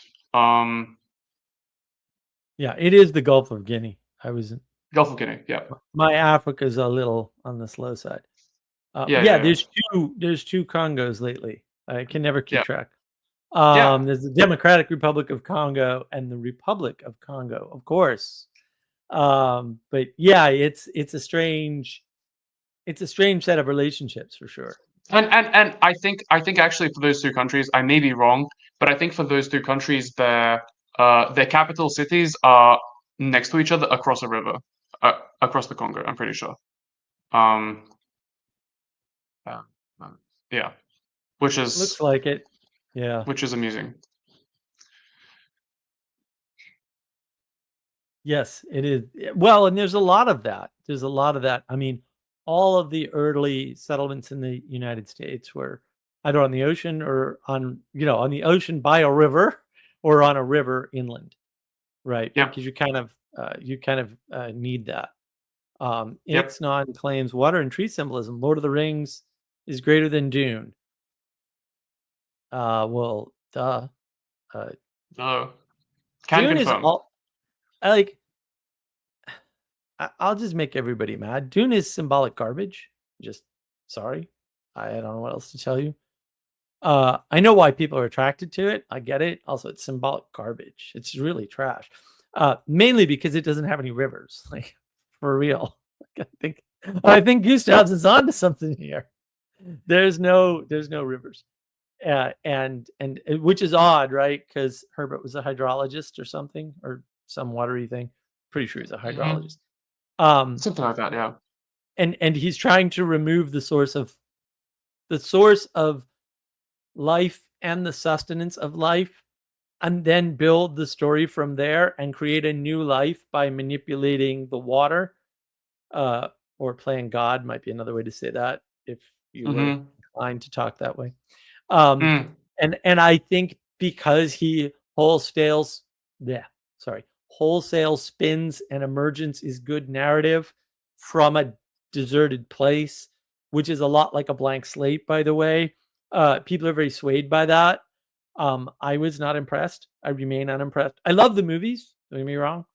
Uh, the book is not well written. It's decent. Mm. It's above average writing. He's not terrible. He's not Terry Pratchett or heaven forfend Robert Jordan or something, or George R. R. Martin. Like none of these guys have any skill at the manipulation of English grammar and sentences and paragraphs. Um, so we had that going for him, but his attempt to wholesale spin myth, uh, which has been the story of all writing post Tolkien, unfortunately. Which is also why I'm not terribly impressed with C.S. Lewis. I lost every subscriber. I get it. Also, gonna die on those hills. Um, it is the water symbolism that's important, and you'll also notice that it's absent from C.S. Lewis for the most part. Mm. Oops, didn't notice that, did you? Sorry. So I really like this, Gustavs, even though this is totally you hijacking me. I love it. This is fantastic. It's been very helpful. Okay. Last slide. Ooh, Maybe not okay. last idea, but last slide. So this is a picture I pulled out of Georgia, the country in the Caucasus. Mm. So it's one of the larger rivers. I don't exactly remember what it's called, but I kind of drew a line of where the main river goes, and it starts in the mountains north of Kutaisi, and then it flows down and through the middle of this valley, which sort of opens up in a wedge shape towards the Black Sea, and it reaches the delta at Puti, which is a different city. It's kind of yeah, it's a difficult spot. But the thing I wanted to point out was that Kutaisi and Puti are the two largest cities in the domain of this river, right? And there's like a different kind of relationship between them. So Puti exists at the delta when the river has fulfilled its purpose, and Puti is a city of leisure. It's a recreational city. It it's like a party town. It has a lot of foreign people in it, um, and and it also has like a lot more foreign influences in general, just in its like architecture and stuff like that. Whereas Kutaisi is a lot more inland. It's a lot more centralized, a lot more local. It's quite like culturally genuinely Georgian than Puti, which is people don't maybe go there so much for speaking to actual Georgians, and the other thing is that there's this there's this aspect of civilization, of human civilization, of working with rivers to uh or like working with water, working with these hierarchies and sort of Mhm. fitting them to the civilization. So it's not only that you fit the civilization to the river, but then once you start to work with it, it goes the other way around. So like Kutaisi, it has this large hydroelectric dam right next to it. So you immediately have this, you create this what do you call it? Interruption in this flow of the hierarchy. You create a very solid, definite interruption in it. And then Mhm. that is like this point where you get this large city. So these two things like go together with each other. It's like the flow of the river isn't like the Nile, where you have this or like the Tigris and Euphrates, where yeah, you do get these large cities. Rioni, beautiful. Um, where you get this uh, settlement all along the banks, sort of evenly, more or less, large cities maybe, but you get this definite city at some point. So you get this Mhm. interruption in the hierarchy. It's like Mhm. like you scale up the fractal thing, and Right. there's a definite jump at some point, which is different from the like it's it's like the human tendency is to make these hierarchies discrete instead of just like flowing linear. Mm. Does that make sense to you? Yeah, I think you're right, and I think that I mean there's a deficit when we link rivers and hierarchy too tightly because we forget Mm-hmm. how we started this presentation. So if you didn't see the beginning, you have to go back. You have to go back, right? Because the start is really important, right? Where the pre-existing vegetation and lay of the land, if you will, is what determines how the river falls or the hierarchy from above emanates below into the thing, right? Through, in this case, the process of gravity, which doesn't make any sense at all, but whatever. We'll allow it. Gravity is a good enough word anyway. It's probably the best scientific word the science idiots have, so we'll grant it to them. So the force that pulls things, we'll say, to the lowest point or into the unification um, is already pre-constrained. So again, as I said in the beginning, starting points matter, right? They matter a lot. And the Rioni River here, you know, there was something there first, and then the river came and co-formed right? It reciprocally manifested or something, if you want to use the bizarre, ridiculous, sciencey, philosophic-y terms that the big-brained intellectuals try to manipulate into explaining away creation. So there is a way in which there's a top-down emanation from above that you have no choice about. But it's not that you have no choice. And it's not that no choice, it's not that your choice or choice from the lower wasn't, was always manifested in that way, right? The lower determined the higher in the past. And it may be that, well, if I was there at the beginning, right? And so what's that pattern? That's, let's all go to Mars. Because if we started over with a new beginning on a new planet, which doesn't work, by the way, I'll just, spoiler, Mars won't work. Humans can't live on Mars. You need genetic modification, full stop. Can't have babies on Mars. Sorry. When you want to do that, that's the statement that you want to go back in the past and change the start of the hierarchy that's emanating down upon you or something, which is very much in concordance with the river. But it's not like the lower didn't have a say in the higher in the beginning. And also, rivers change, to our earlier point. Again, you get to see it from the beginning. Rivers change. And so the effect of those lower portions on the hierarchy is real, right? It just can't overturn the hierarchy in that way, right? What happens when you overturn a hierarchy, and we know this, you just study a little bit of history. If you don't believe me, you can watch history videos on navigating patterns, and we'll put it to bed for you there. That's Adam and I talking about that. You get the French Revolution or the Russian Revolution, which is just a bunch of death, usually by the revolutionaries. And it's not good. It's a flood. It's chaos. It's chaos everywhere. And maybe it's theoretically possible that the chaos created by the revolution is worth the outcome. But historically, that's never once happened. Just telling you right now, historically, never once happened. It's never been worth it. Not once. And also remember, all the revolutionaries get killed. All the revolutionaries get killed with so few exceptions, they're not worth pointing out. People like to point that out. Right? That's fine. The exception proves the rule. And also, if you want to be one of the revolutionaries, you can get shot against the wall in the second round of the revolution all day long. I'm not down with that, though. Thank you very much. I'll take the corrupted current hierarchy any day of the week. And here, let me just make us bigger. There we go. Yes, we are grand in our largeness. So you want to be a little careful and realize what came before determine the nature of the hierarchy that's emanating down upon you. Like and you still control the flow of the river to some extent. It's just that you're so much smaller than the river and you always want more control, right? In the same way that the science idiots want to own knowledge. And so they make all knowledge propositional, even though 0% of knowledge is propositional. All knowledge is action or the result of action. It's the same pattern, right? It's the same misunderstanding pattern.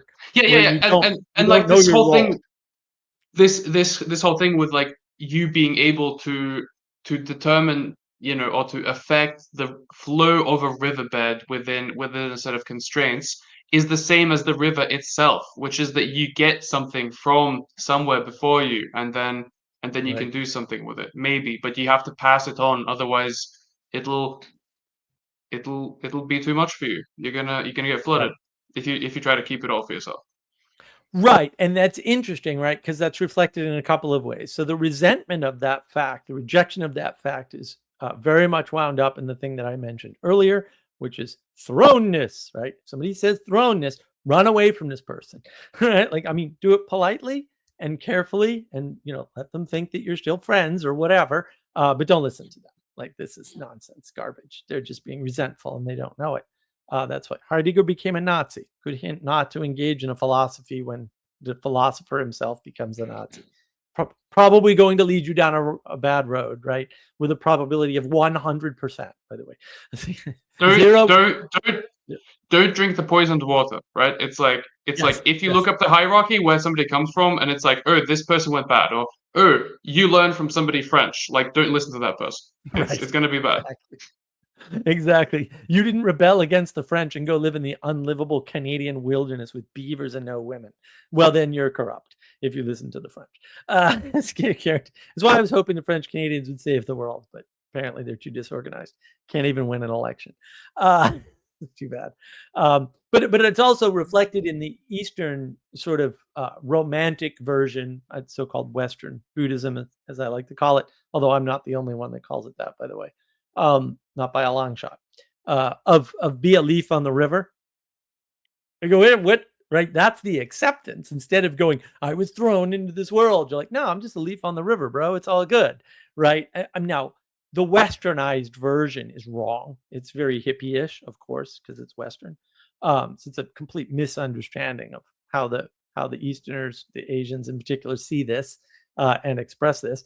But you can see both sides right there. They're both caught up in this river-like symbology, if you will, very nicely, I would say. And so I like that fact, right? I'm appreciative of that particular way of engaging. So Hmm. I like that you brought rivers into this. I was sort of like, well, of course, rivers symbolic and blah, but really you've brought a depth to this that of course I couldn't have anticipated. So I really appreciate that. But Mm. I mean, I don't mean that as a way of closing the stream either. So if you have more to say, please say it. But I did want to take a moment to Well, appreciate that. uh, I'm very happy to talk about this stuff. It's good to explore. But yeah, the whole idea about keeping water for yourself, that which you receive, and then sort of keeping it and not giving it on, and then it's going to flood you, and it's going to be bad. Like, that is actually what, to some extent, not fully, but to some extent, what the dam does. You're Right. stopping the water going away from you, and you are Yeah. generating a lake or a pond or something, like a Yep. small Yep. flood, and then actually that can have benefits both above the dam and below the dam. Yep. Yep. It can, right? And so, I mean, yeah, through some fluke of weirdness, there's excellent cell service at the Hoover Dam. And so when I was there, you happened to be online, and that's why I didn't get a tour of the Hoover Dam, which is fine. I'm fine. It was worth it to show you peasantly Europeans the wonderment of American exceptionalism in full It's form. amazing. It really, the Hoover Dam is really amazing.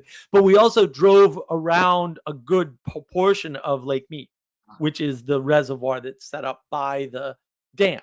And then one of the things you see as a result of Lake Mead, because that river is drying up, we get to see the mighty Colorado before and after the dam, because we drove, like I said, down to Sedona, which is gorgeous. Everybody should do that once. It's amazing. Amazing. But Lake Mead has the water level's been going down like by quite a bit. And you can see it. Like you just look at Lake Mead, you're like, oh my God, the water was way up here, and then it was here for a long time, and then it was here for a while, and then it was here for a while, and now it's way down there. It's like, wow. And like there's these little like RV parks, because RVs are huge in the Southwest, huge. RVs everywhere. Every second vehicle is a freaking RV or something towing an RV. It's nuts. Towing a camper rather. And like so there's little camper parks everywhere, RV parks everywhere, absolutely everywhere. Well, there's a bunch of them that are nowhere near the lake that say Lake Mead Campground. It's like, looks like about a half a mile from any water. You do you, bro. Some of them are further, right? Because the water's receded, but you get to see the impact of that, and I mean it's a Hmm. significant impact. And we got to see a boat, right? There was a boat that came pretty close to the Yeah, dam, although yeah, it's a yeah, little yeah. cordoned off, but Yeah, yeah, it's amazing. and if you didn't have the dam, then you wouldn't have that lake, and you would probably. I think they used to be able to navigate the Colorado with like small boats or something, but now I think you can do, like, you can do pleasure boats and stuff, I think. Yep, yep, yeah. No, there's quite a bit more that you can do, and there's a whole farming watershed that's been created by Lake Mead and that interaction. That's a fascinating thing to study. And then the impact of it going away has been a big deal, right? And then Yep. there's Las Vegas. Like, what enables Las Vegas? Because you get to Las Vegas, it's really stark. You get to Las Vegas and you're like, how is this here? What what on earth is this? Different question, but like, how does this exist here? Because you look around and you're like, there really shouldn't be much here. Like, there could be a little whatever desert, fine. I mean, I was in I like to call it the Mojave Desert, the Mojave Desert there. I didn't get to see Death Valley either. See, I have to go back. Um, but like you can have a little bit of stuff there, and then you get to Vegas and like the lights are it's like, what is happening? It's like the sun at night. It's crazy. And it's like, where the hell are they getting the electricity? And then you go to Hoover Dam and like, oh yeah, look at all that electricity. Like, oh yeah, they Yep. got electricity for days. They got electricity to spare. They've got Yep. kilowatts and kilowatts and kilowatts. They of course you can support a city there. They can pump water from 5, 6, 700, 2,000 feet down. It makes no difference. Electricity can really solve a lot of problems, I'll say, especially Mhm. with water. And Mhm. although that aquifer is also getting drained because Mm. Vegas is booming again, and there's people right up against the desert, like right up against it. Like they're from their house, you could walk into the Mojave Desert. Yeah, crazy, crazy. Mhm. Yeah. It's absolutely nuts. It's absolutely Mhm. also Yeah, well gorgeous, gorgeous place. so I wanna go back to this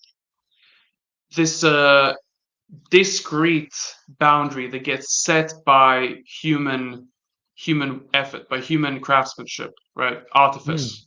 Mhm. And Mhm. then this discrete boundary, this setting of a boundary of a border creates two very distinctly different zones in a hierarchy, like before and after.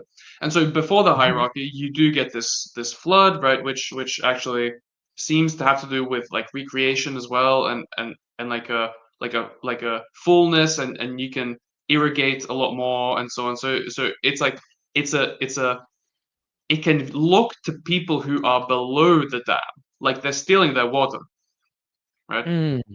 But what do the people who are below the dam gain? Like besides electricity, they gain stability, stability Right. of water because then they don't get flooded and they have water released continuously when there's less rain or something because they can let out the reservoir and let it down. And so that's really significant. So when you think about different structures and like these boundaries, I'm immediately going to analogize with human offices that people get, like human. So, for example, the priesthood, ordination, is a very discrete boundary. You're in or you're out, and there's different roles, Mhm. there's different experiences in those things. But so, like the priesthood is maybe a little bit like abstract, but priests have a different experience of what is it that the priest is channeling down to the non-priest, right? He's sort of channeling something like the grace of God is how I see it. So like I can analogize water to the grace of God, and then the priesthood as the people above the dam, and then the laity as the people below the dam. So Mhm. the grace of God is, it's changeable. There's these things that come in waves, and sometimes you have this, spiritual whatever awakenings in continents, and it's crazy, and then other times it seems like stuff is Mm. rough. And so um, the priesthood does tend to gather a lot of this spiritual experience. Like they go on retreats sometimes. They live in monasteries.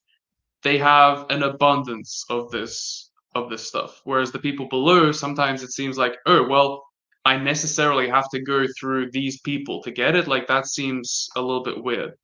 But there's a benefit to that, and a lot is lost when you get rid of that boundary. And I think that works very similarly in other kinds of like offices. Office Mhm. or like what word would you use for this? Well, I think the symbolic pattern of the tree and the river Mm. recurs at all fractal layers. And so in any organization, because we call them Mm-hmm. organizations, like a Yes. corporation Yes. Yes. or a government, those are organizations, right? Nonprofits, even though they're mostly run like corporations, those are organization. A community is a type of organization. A society is a type of organization. Mm-hmm. Right? A culture is a type of organization. These are all organizations at different scales, and people get very frustrated about the scale and their involvement in it. But yeah, they all follow that same pattern where there's Mm-hmm. a head, a distinct head. It may not be a single person, by the way. Leadership is not of that nature. If you want to learn more about leadership, my book is coming out at the end. By the end of this month, the printed copies will be ready. Um, I am reluctant to release an audiobook, and I may never do that because I really want participation. And reading a book gives you more participation in the text. And it's super important, actually, in this particular book. But leadership can be many different things. But the leadership, even if it's the board of directors or something, which is a valid leadership role, um, is the thing that sends down from the top. Like if you wanted to relate it to the Nile, the board of directors is Lake Victoria, right? Mm-hmm. Yep. Whatever area that because it's not only the Nile that comes from Lake Victoria, right? Whatever thing through which the water flows to form the Nile would be the president or the CEO of the corporation. Yeah. Yep. And so Yep. you can see how it maps, right? And then everything downriver is a gift from above. Yep. Yep. Right. Well, the point I was making more is that what is gained by formalizing these roles. So if you have Right. a distinct boundary between Lake Victoria and then the rest of the Nile, right? If you have something there, like a lot is gained by that, and that's like a formalization of these offices, right? I think you talk Uh-huh. about this quite a lot, about like how, in your programming talks, you talk about how, we don't have this these entry criteria and things like that, and so people don't really know how to relate to where they should be, and there's no like trust gets lost because you can't Right. rely on these things anymore. Right. So on my personal channel, which is just my name, look it up on YouTube if you're really interested in ranty, bad lighting, bad sound, as I like to explain to people. Uh, I talk about the, we'll say the meaning crisis issues and the intimacy crisis issues in relation to programming, which is, where it's most clear to me because I spent 35 years in the industry. Um, when you don't understand these concepts and have them properly differentiated, which will be in my book, actually, oddly enough, it's all connected somehow. Weird. It's almost like it was planned, although it wasn't, which is even more weird. Um, when you don't have a proper appreciation for that, you're in a flood.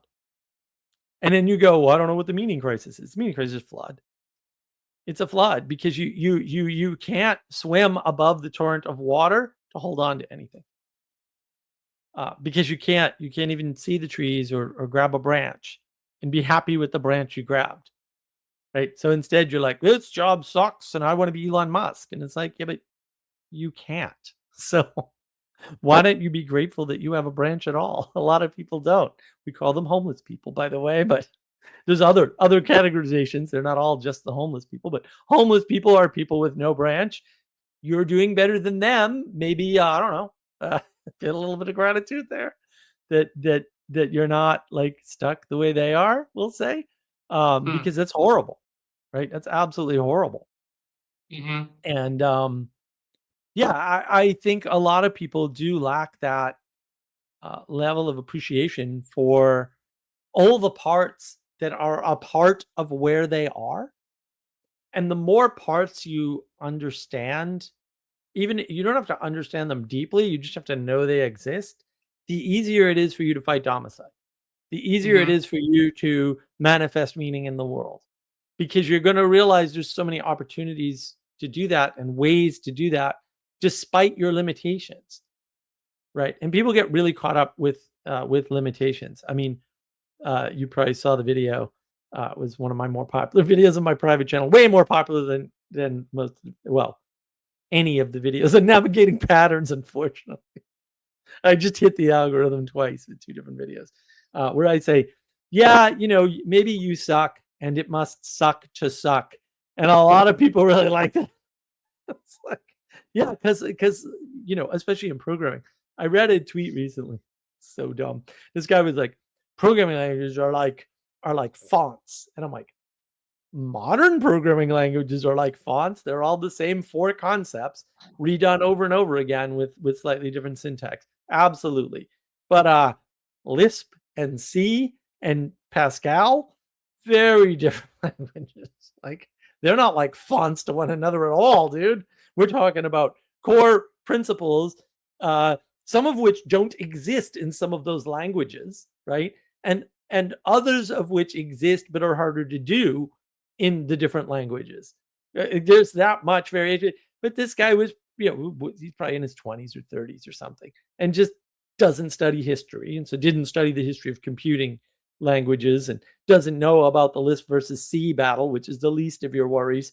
Because if you don't understand the difference between Lisp, C, Fortran, Pascal, and maybe something a little higher level like Squeak or something, you're really not getting a sense. Or Logo is another good one, because Logo is very different from the other languages.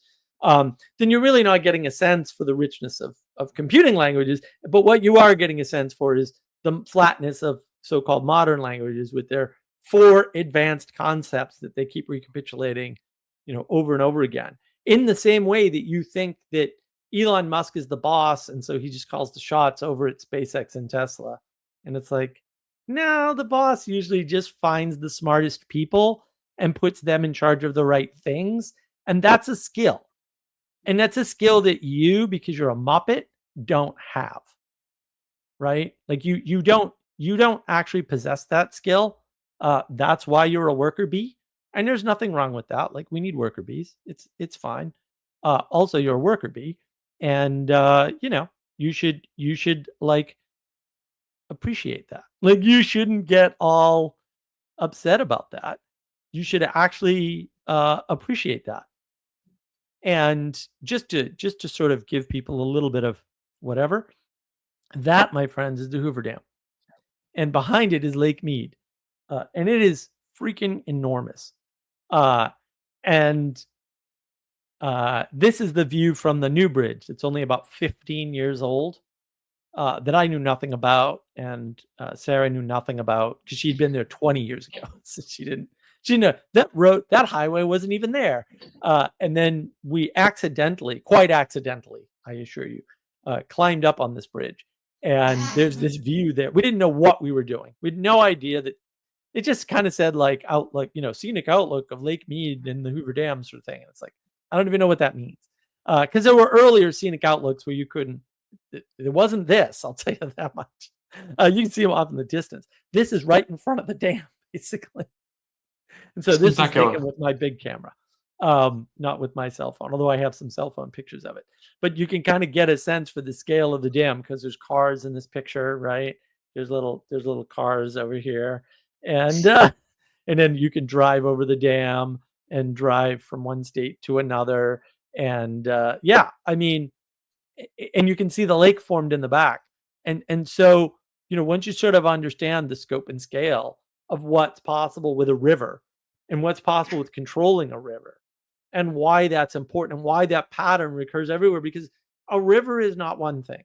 I really liked your story about the cities in Georgia, where the city on the coast is obviously full of random heathens from ports afar, right? Whereas the one in the mountains is very stable, and culture hasn't changed, and it's closer to the cohesive nation, right? Because it's closer to the centralization. The centralization is the head of the river, right? So the head of the river and the head of the country, at least the head of the culture, are the same. And I also like that differentiation you made earlier, which I thought was excellent, between the idea of the culture conforming to rivers rather than mere geography, or nature as such, like, or the fullness Yeah. of nature. It really Yeah. does Yeah. cohere better to the river, which is just, yeah, it's weird. You start thinking about that. It's like, it's really strange, actually, why that would be the case. Yeah, And yeah, like the most perfect example illustration of this is the Chinese Three Kingdoms. If you look at a map, it's three different rivers and mm. three different kingdoms, and what happens when they get unified is that the emperor builds canals between them. That's what happens. Oh, And then wow. that's the That story makes of the sense. unification of China is them breaking apart and getting conquered by each other, and then canals get built, and then that's and those canals are um impossible in some way. Like it's impossible to build them, but the emperor somehow still manages by throwing a lot of stuff at it, a lot of Chinese people and resources and all this. But it does happen. But that's the Three Kingdoms, is these three river systems kind of uh, getting together and getting apart. Um, so that's cool. And also something similar actually happened in Russia, because I've been thinking about this for a while. Is that uh, was like 2 years back there was this whole thing with Prigozhin, right? The warlord. And and it was essentially that a bunch of cities in this area near to Ukraine um sort of had a revolution against the current head of Russia. And if you look at a map, it was basically the river Don against the other rivers of Russia. And Russia is really important because Russia is also basically the unity of three different rivers, which is the Don, the Volga, and the Neva rivers. So it's these three river systems, and also Mhm. they've been unified by canals, and then that's what keeps Russia together, because they can ship stuff in between them, and they're kind of geographically um, compatible in that way, and then that connects the Baltic Sea, the North Sea, the Black Sea, and the Caspian Sea. And Russia is sort of has this backbone of river systems joining those together, and so they can ship stuff in between them really effectively. And that's happened since the Vikings. Like, how did the Vikings get to Constantinople? Is that they went up the Neva River, then they went down the Volga River until the Don, and then they went down the Don to the Black Sea. That's how they did it. Oh. Oh, wow. And then Wow. how did Russia start out? Right? It's the Right. Rus, which is the Right. the Vikings. Right. Interesting. Yeah, I think, the sort of the question that's arising in my mind, and yeah, I just had to check. The first Chinese emperor did build the canals. It's a wonderful movie. It's very old, called Hero, and it is a telling of the first Chinese emperor, and it's a fantastic, it's a gorgeous movie. Absolutely, I have it. I have it on like DVD. It's so good. I bought it. I don't do that with many movies, but like that one's well worth it. There's two movies named Hero. The older one is the one about the Chinese emperor. It's very long, Mm. well worth the watch. But I was like, what? They don't mention that in there, right? They're making a different point. Um, and now I like the movie less, actually, because I'm like, wait a minute. But it got me thinking, as you were telling these stories, like, why aren't we thinking about the world in terms of rivers and trees? Right. And I think that's the scientific I mean, revolution. you don't. I'm trying to. That's true. Well, yeah, I don't. I right. Well, I would, I would, uh, immodestly say I don't need to, because I have the tools. I have the Yeah. background tools, right? So to me, flow is a thing, and I understand it inherently. Um, and so I just always I think of how things are connected all the time.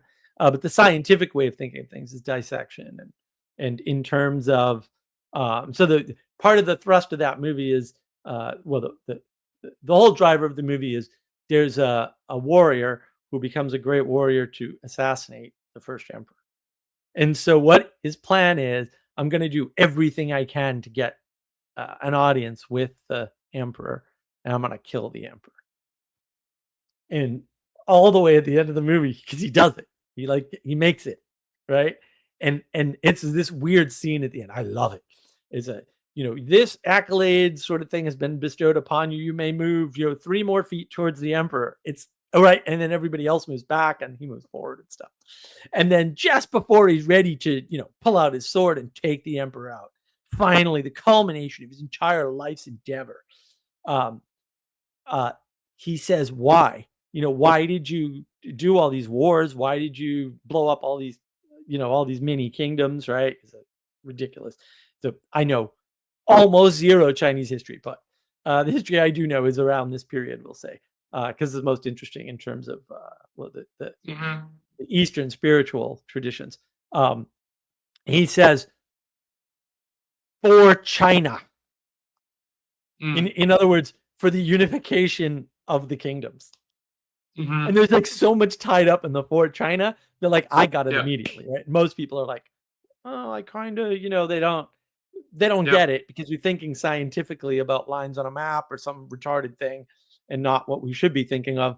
And then the implication of that is that I had to spill all that blood and kill all these other kings to unify the country to become what it is, right? Which is a great thing, ultimately. And so he doesn't kill the emperor.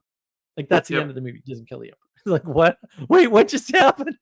This whole movie was about him killing the emperor. And he finally gets a chance. He doesn't do it, right? But he sees the unification, the actual unification, in its glory, we'll say, although they wouldn't put it that way.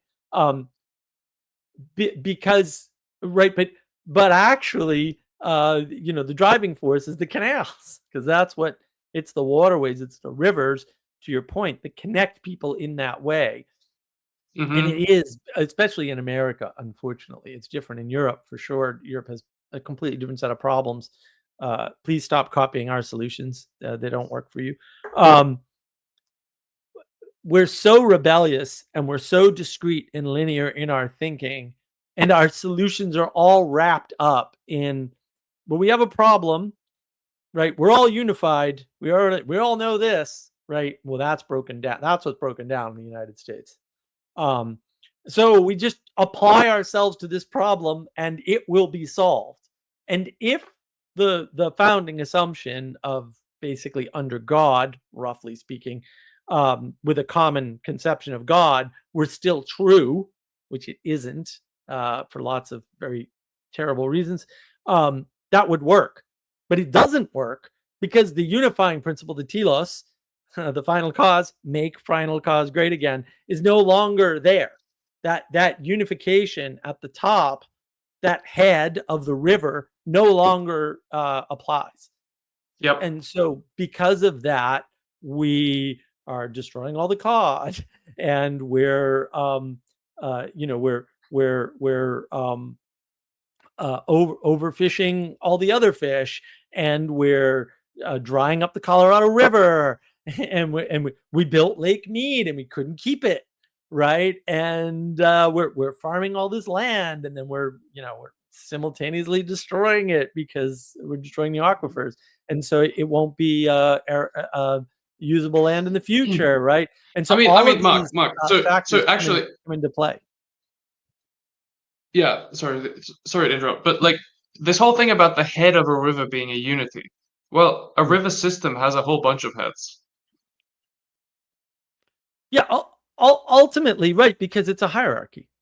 Like the river, I think your thesis is quite correct. The river is a hierarchy, and it is at some level the ultimate expression of the fullness of a hierarchy. And the problem is that I say river and people see one thing. And I'm like, no. The river has multiple heads, right? There's multiple feeder systems.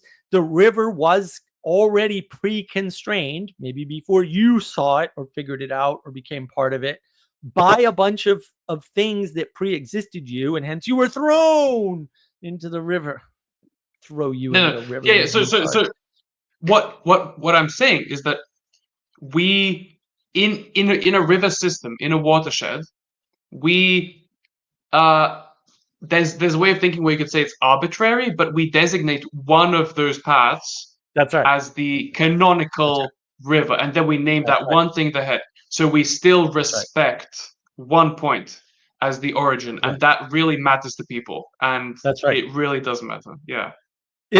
It matters in some sense, Gustavs, that there is a single form that represents the whole in all its glory, even though that single form is represented within that whole as a part of it. Now, far be it from me, because well, this is not my wheelhouse, but boy, that sounds suspiciously like the Catholic story. Everything comes to a head in one person. I don't know. I'm just throwing that out there. I don't know anything about it. Yeah. And I think yeah, and I think that we'll say revivifying or re-enchanting the idea of a river in all of its actual glory, we'll say, the fullness of the river, if you want to use the big-brained intellectually, well, they're really pseudo-intellectuals, stupid language, the fullness of the essence uh, uh, of the flow of life, or some other retarded, fanciful, romantic sounding way of tuning your words, is embodied in the fullness of the river. And so that when we say river, we simultaneously want that one thing that we can grab onto and understand. Uh, Yep. but then we therefore reject the hierarchy of a river, right? Because yeah, the head of the river is higher, right, than than where it dumps out Yep. ultimately, Yep. Yep. Yep. right? Yep. Yep. Yep. And then that is constrained by the land. So one of the weird things is, earlier in the year, in back in January, there I went to Reno, Nevada, which is the northwest corner of Nevada. Vegas is in the southeast corner. Um, I went to Reno, and my buddy was like, well, I'd love to take you out to Pyramid Lake. And I'm like, oh yeah, well, where's Pyramid Lake? And he's like, well, here's the river, and it's the other end of that river, and it flows out of this other lake, beautiful Lake Tahoe there. And I was like, oh, okay. And I'm like looking on a map, and I'm like, how the hell is the lake over there? The river's running in the wrong direction. What's going on? Right. And it just turns out that, well, it's lower, and it's actually lower.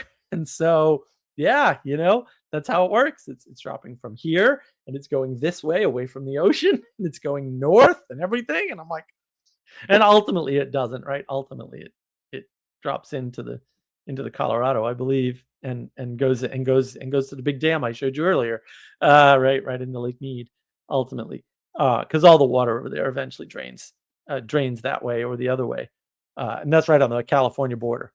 So yeah, the constraints can cause weird things to happen, like with the Nile. The Nile's a weird river. It's a strange river.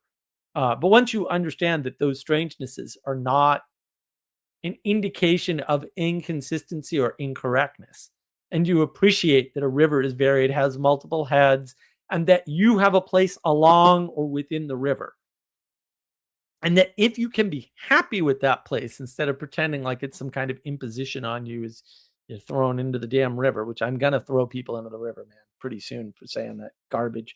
I'm just getting tired of hearing it. Then you can really fight the domicide and appreciate being a leaf on the on the river, if you will. Even though Western Buddhism is a poison upon the planet, they're not wrong about that, right? And appreciate your role in this, in where you were born into, and what you can do in a positive fashion to help shape that river, because the river needs you as part of the river system, we'll say, uh to interact with it and help to shape it. And if you want to like be the one that shapes the whole river, you're out of luck. I mean, that's not going to happen. But you can be something that makes the river better. And if you're not being something deliberately that makes the river better, you are making the river worse. And I would prefer you not. That's all that's as far as I can go. I prefer you not, because there's no reason to. And it's a bit annoying. And I'm part of the river too. So if you could stop polluting the river, that'd be great. It'd be an upgrade.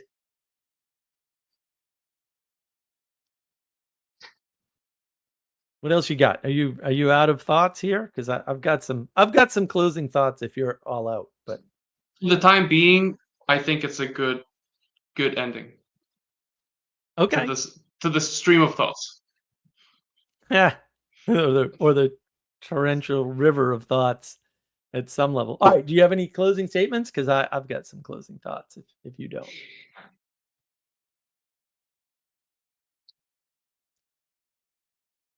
I think during this conversation, I gained new appreciation for a whole bunch of things. I wouldn't be able to define exactly how right now, That's and okay. I think I have some good ideas for where I'm kind of lacking in my appreciation of stuff. Yeah.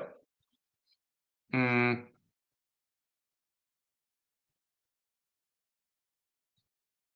I don't have cohesive thoughts. No, no.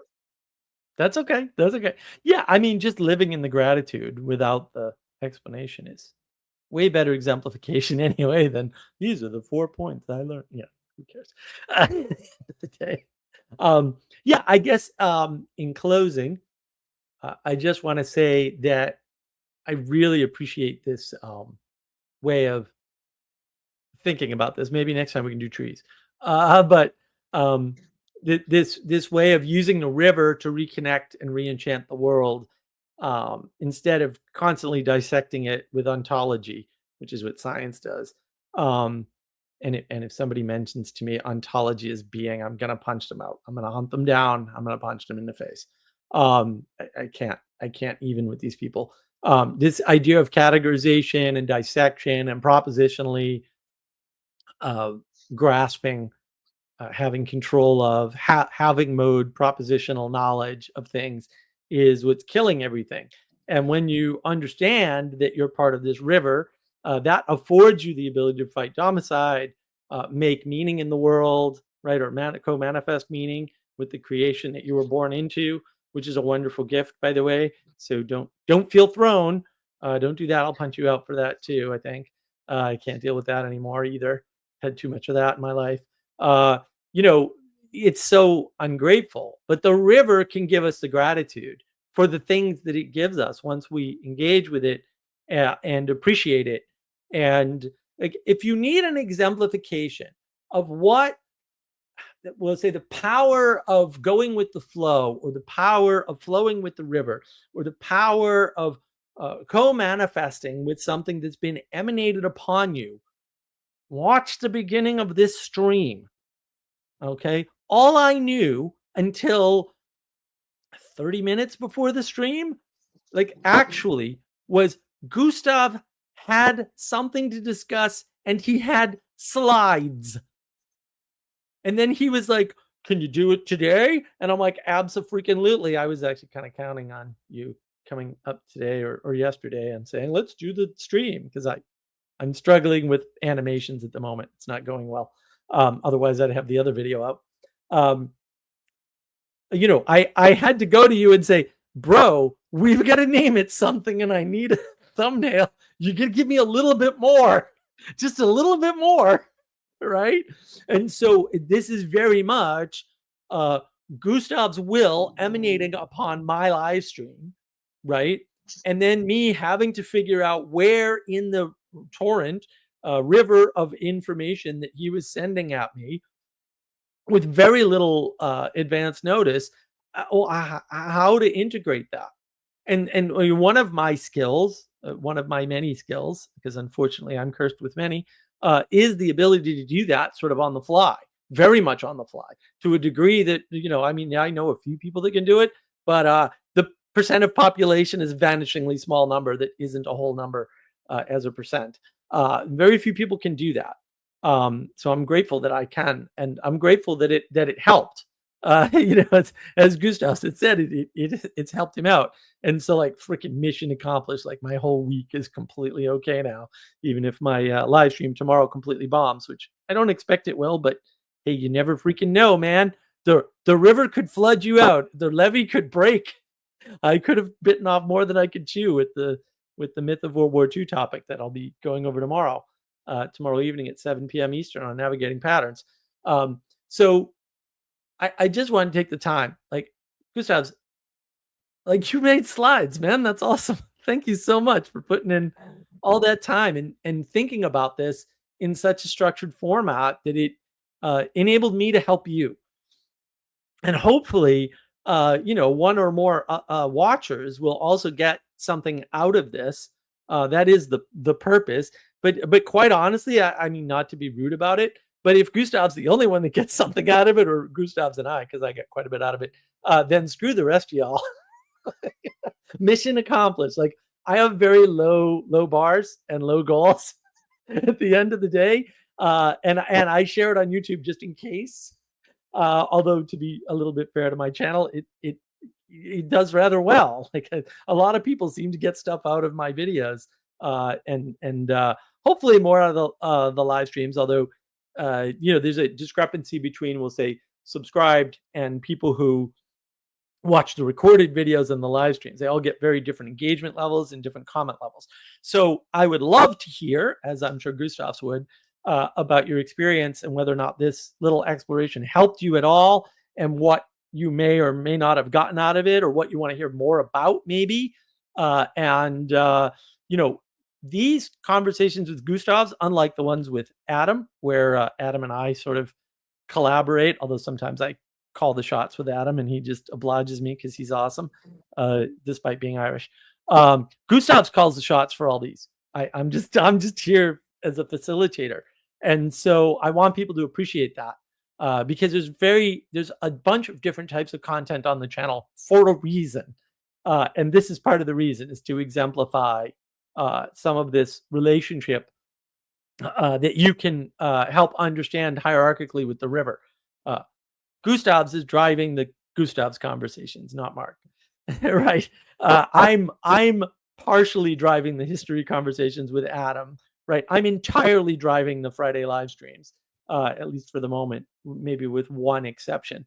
And so that should give you a sense for the different heads of the river, of the navigating patterns, which has a nautical theme, right? Which will come out in the book, by the way, which is about navigating wisdom communities.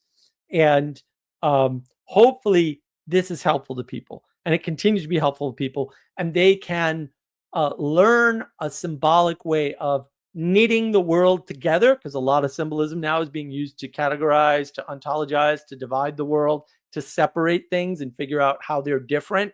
But hopefully this river and maybe a little bit of tree symbolism will help you to understand how to knit things together, how they're related, why certain things are excluded and why other things are included. And because that's what ultimately makes the world a better place, is our ability to cooperate, not this opponent processing satanic garbage. Sorry, I had to go there. I just had to. There's no other option now. Call me out and die like the rest. Cooperative processing is important. And if we can't find a way to cooperate because we're busy finding differences, and you will only be able to oppose if you're busy finding differences, then we're all screwed, because we're all part of the same river, right? We're all under the same head ultimately.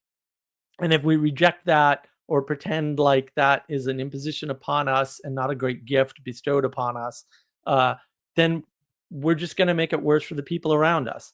And Gustavs doesn't do that, even though he imposes on me in like no warning at all with slides.